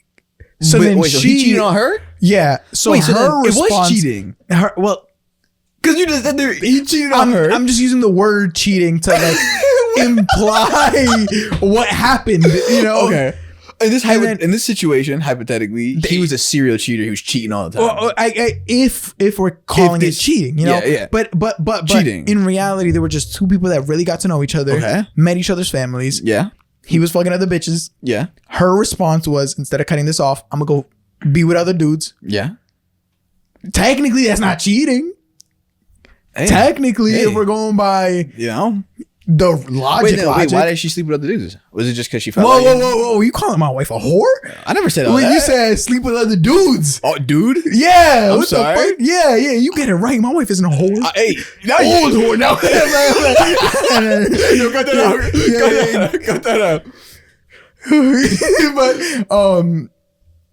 But you said why? Yeah, was it like because she was like, if we all gonna be open, we gonna be open. You know? But that's what I'm saying. It implies that she wasn't aware of it being open prior. Sure. Yeah. So he cheated. Exactly. So in response, okay. So she was like, "Fuck you, I'm gonna go." In my case, if we would have elongated the timeline, maybe she would have been aware by like this time, but we never made it to that point because then I ended at this point. So it sounds like.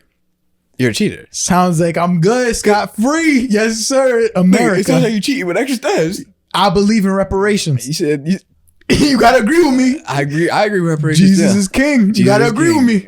Yeah. You gotta agree with me. That wasn't cheating. I mean, you gotta. That wasn't cheating. Exactly. That wasn't cheating. Yeah, because if you say I was cheating, you gotta say you dancing with them. No, that's not cheating. Cheating. Listen, as long as I'm not entering anybody, that is not cheating. Whoa. Or even if whoa. What? Whoa. Because it's not always sexual. Sometimes it's romantic cheating. I think it's worse when it's romantic. That's my thing. I don't even think regular cheating is like it is what it is. Like, nah. I think for guys, go fuck another dude. Yeah. What's the thing? He said, like if your girl gets clapped by another nigga, yeah, you're cooked. It hurts. Bro, it hurts right here. I don't know how to describe it. Even just imagining the idea of that. Like, it's like I don't exist. I'm over here hyping my wife the whole podcast. And then that shit happened. Yeah, that would be tough. Nah. We not doing that. We not doing emotional cheating. Like, I really like him. So you tell me, get over it. Wait, what? Hold on. get over Run it. that back. No. I'll probably still leave, but it won't hurt as much as like for some reason. If she was like, I love him, you'd be like, whatever. He was like, he was digging me out. You'd be like, oh my God. Even you saying it. Come on. You gotta throw a pause in there or something. That's where you draw a line. That's not right. So that pisses you off more than be like, I love him? I think both lead to the same outcome, but one of them leads to me drinking a bottle of scotch like entirely. You know what's funny? I agree with you. I agree. Like, both lead to like hearing your long-term bay get dug out. Yeah, it's work. Like, yeah, I think I'd rather you love this nigga. No, yeah. Because at least then it's like he did something that like, I didn't do. Yeah. He listened to you. He like cared for you. But if it was just getting dug out, at that point, I fucked up. You get me? this, you just a whore. Like, you're just, oh my, I thought I had better judgment. Like I thought I knew people better. And no, I was wrong about you for the last 20 years. Like that's crazy. Damn. Well, hey, you know what? I guess it wasn't, you know, we weren't cheating. And I don't think salsa dance is cheating either. I think we both can agree. I think it's a pretty productive talk. I think as long as you can I was gonna say social distance, but that doesn't happen in salsa dancing. Well, as long as it's got like, listen, there's some moves that are friendly, like intimate, but you can keep it platonic. No, it's not intimate, Trevor. No, I said find another word. There's a level of intimacy. No, find another word. Because the thing is, like, me and you in this basement talking right now, it's a level of intimacy. That's yo, pause. Yeah. Notice how you gotta say pause. But so you have to say it's true. How? No. Yeah, because we want to do this with regular people. It's between me and you. We're trying to do this podcast. Yo, we out here in this basement talking like, yo, like. That no one else is around. It's me and you. That's crazy. So we sharing the moment. Just sharing the moment. So fuck out of here. We have not shared no moments. But that's what I'm saying. Like, yo, so never mind. I can see why your girl feel comfortable with you going salsa dancing. Like, no, I'm just saying though, it's the same thing. You can just have a moment where you just be talking, you know, or you be dancing, and you can just share a dance. Like, hey, that was a wonderful dance. Thank you. Yeah, that's crazy. Yeah, you doing? A dude not walking up to me after dancing with my girl. That was such a good moment. Thank you for sharing her with me. Like, thank you for thank you for allowing her to share that moment. like, no, that's obviously crazy. Not. You just be like, thank you for the dance, and you go on about your day. That's about it. Yo, what you doing if one day like y'all at a salsa club? Mm-hmm. And you know, maybe you see one of your friends from salsa class and she's like, oh, Trevor, let's dance. And you're like, okay, bet, Danny, I'll be right back. And you just go, you don't first of all, what you doing in that situation? She says, Trevor, let's dance. I'm dancing. But do you check it with your girl first? Do you like, dang, you just go because I'm under the impression when we go to a salsa plot, like I know other men are gonna dance with her and she knows other niggas are gonna nah, you're bugging, bro. No, that's some real cucky shit I'm hearing right now. How's that cucky? I know other men are gonna dance with my girl. Ain't nobody dancing with my girl but me. But me. But why? I don't even know how to dance. Like, nobody. No, because we're going to a spot to dance. And as a wrong, if I'm like, nah, you can't dance with nobody, but I'm gonna go dance. Okay. You're right. So in that situation, she goes, let's dance, Trevor. And you're like, grab her hands, dance, bam, y'all dance, y'all come back. And, you know, she sits you down, she give you your hand, say you can sit down, and she looks over at Danny and she goes, he's so good, you lucky. Well, okay, that's disrespect. No, that's disrespect. Yo, that's active disrespect. How? She lucky that she has a great dance partner. That's what she's saying. Because when you say that, you don't say that. Like I'm saying, like if I was say I was asking somebody to dance and I knew they were in a relationship, and we were dancing, she's a great dancer. I was like, yo, thank you. That was amazing. Like you're a great dancer. I'm not gonna be like, yo, your girl's something special, nigga. It's baffling me. Cherish that. Even the first half of that sentence. What? If I know a girl's in a relationship and I ask her to dance, that's not that bad. That's crazy to me. It's literally how niggas dance. Yeah. Like, how do you engage with a dance someone without asking them how to dance or asking them to dance? It's not like you don't dance. You dance with your girl. No, but it go dance with your girl or go dance with a single chick. But like, you don't dance with my girl. You just enjoy a dance. Like, get the I think you think about like enjoy a dance, bump and grind dancing. That's crazy. You are not enjoying a dance with my girl. No, bro, you're not out here like grinding on that shit. It's like there's steps, there's coordination. You're doing all kinds of moves and shit, turns. Bro. Y'all come back, both of y'all sweaty, like you're moving. Oh, so good. The club is hot. Nah, you can't. You're overthinking it. You're thinking about it crazy. Now I gotta be sitting there twiddling with my fucking thumbs. Go ask while her my girl is dance. dance. I don't know how to dance. So that's your fault, nigga. Why you go to the salsa club? I'm not. Exactly. So stay home. If I go, we so there to watch you dance. I'm gonna bring you.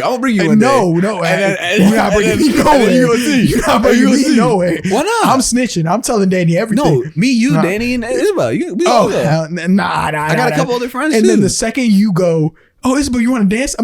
Well, no. If you're not cool, what the fuck are you talking about? If you're not cool with it, I'm not gonna ask. I mean, what the fuck? I'm like, Danny, you want to dance? Yeah, I'll be like, go. Yeah, dance. That's crazy. How is that crazy? And then I'm be like, yo, Danny, sit down. I ain't fucking dancing with you. What? It's not like you out here giving back shots. No, but you don't want to wear things. It's the same thing. There's etiquette. There's etiquette. You're not like when you're dancing. You're not grabbing somebody by the lower waist. It's usually the shoulder blade. Nah, you're bro. It's controlled. It's not club. I think you're thinking about a club. You're thinking about a club setting where there's like all types of music playing and bitches throwing ass. There's no ass shit. I'm not even thinking about that. Or like, let's say this to give you like a fair comparison. Give me a second. Yeah. To give you like, I can't even fucking handle this. Like, it's breaking my heart. But to give you a fair comparison, it's like your tires flat. Like her tires flat. She's driving. Yeah. And she calls Jimmy instead of you. That is not even remotely the same thing. Yes, it is. Not even close. I could do that job. Don't call not him. Even the same, call not, me. Not even close. I can dance with you. That's not even close to I'm dancing with you. That's literally not even close to the same thing. Why the hell would you call that fat... Nah, play. But why would you call that guy instead of me? But that's why this is why would this she is a call false equivalence? That's what this is. Why would she call some other man if you're to going dance in a spot where people are socially dancing and the culture is around like, hey, would you like to dance? It's not anything super crazy. It could be something sexual if you want to turn it that way. If you're talking, there's chemistry, you want to do that, sure, go for it. But if it's just like, hey, would you like to dance? You're out here just doing little steps, a couple turns, and that's it. And you'll ask the next person. There's nothing wrong with that. I think you're the only person that's making it like. Now we're taking another poll. Is your partner allowed to salsa dance with somebody from the opposite sex? Yes. Salsa dance, all intimate and shit, grabbing thigh. Now I'm adding shit. Like, if they're dancing, like when they first find, like people dance with their kids, like they do all kinds of stuff. Yeah, that's not the same. It is the same. That's not the same. You're making it like bump and grind. Salsa dancing is a little bit more intimate. Like, no, it is not. It is not that intimate. You're making it sound like is this like a sex dance? This is not. It is not. Listen, I think what you're describing is bachata. I think sensual bachata where they're doing all the body rolls. No, for sure. Yeah, my girl ain't dancing bachata with nobody else. Nah. You're crazy. You're crazy. You got more of a working case. You got a case. You letting your girl dance bachata with another man, with a Dominican? No, if it's a platonic, Dominican man with tight weight jeans on. No. There's types. There's types of bachata. That's what I'm saying. Listen, no. There's the one where you're like literally hip to hip, dick to butt, like you out here connected. I don't think that's okay. But if you're like holding two hands and you're just moving to the side and you're doing a little sweet little gig, like you know. Okay, holding hands. You're right. Even the. But if I'm there, like you know, why are you dancing bachata with another man? Well, bachata is more of a case. I understand that. If I'm there, bachata is romantic. Why are you dancing in general with another man? Salsa is like there's romantic salsa songs. We out of here. We're done with this bullshit.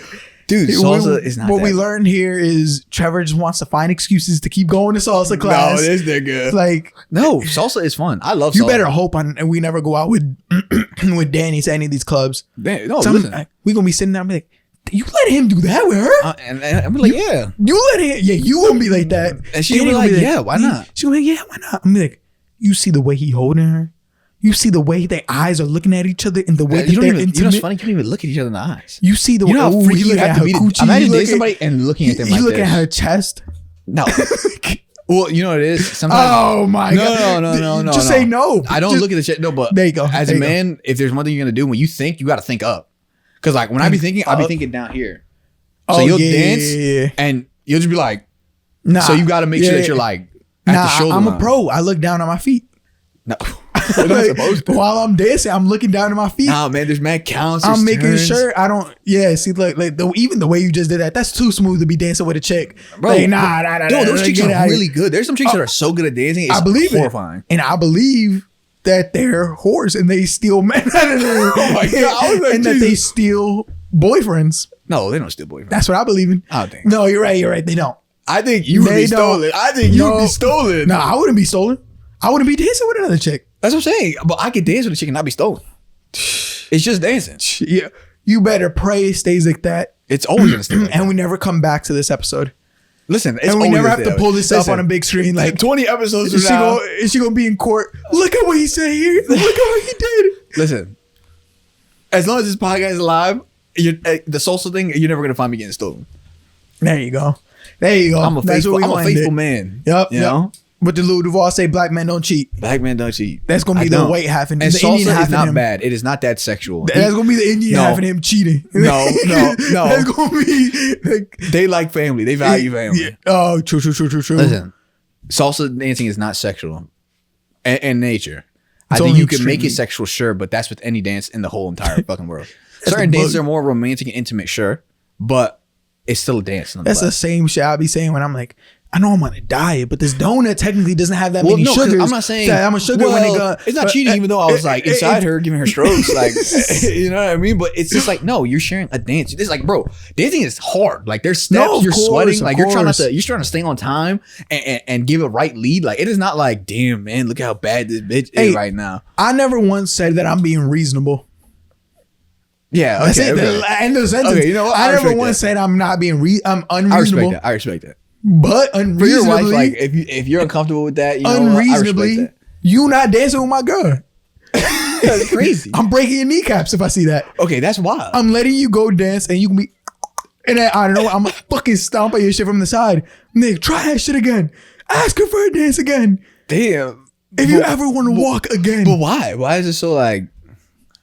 Is it because you don't know how to dance? Get out, probably. No, why don't you learn how to dance? I'm not, because I guess you're not in a situation. Exactly. Yeah. And I'm not letting my girl go to no salsa classes. I mean, if you want to go, she can go. Fuck out of here.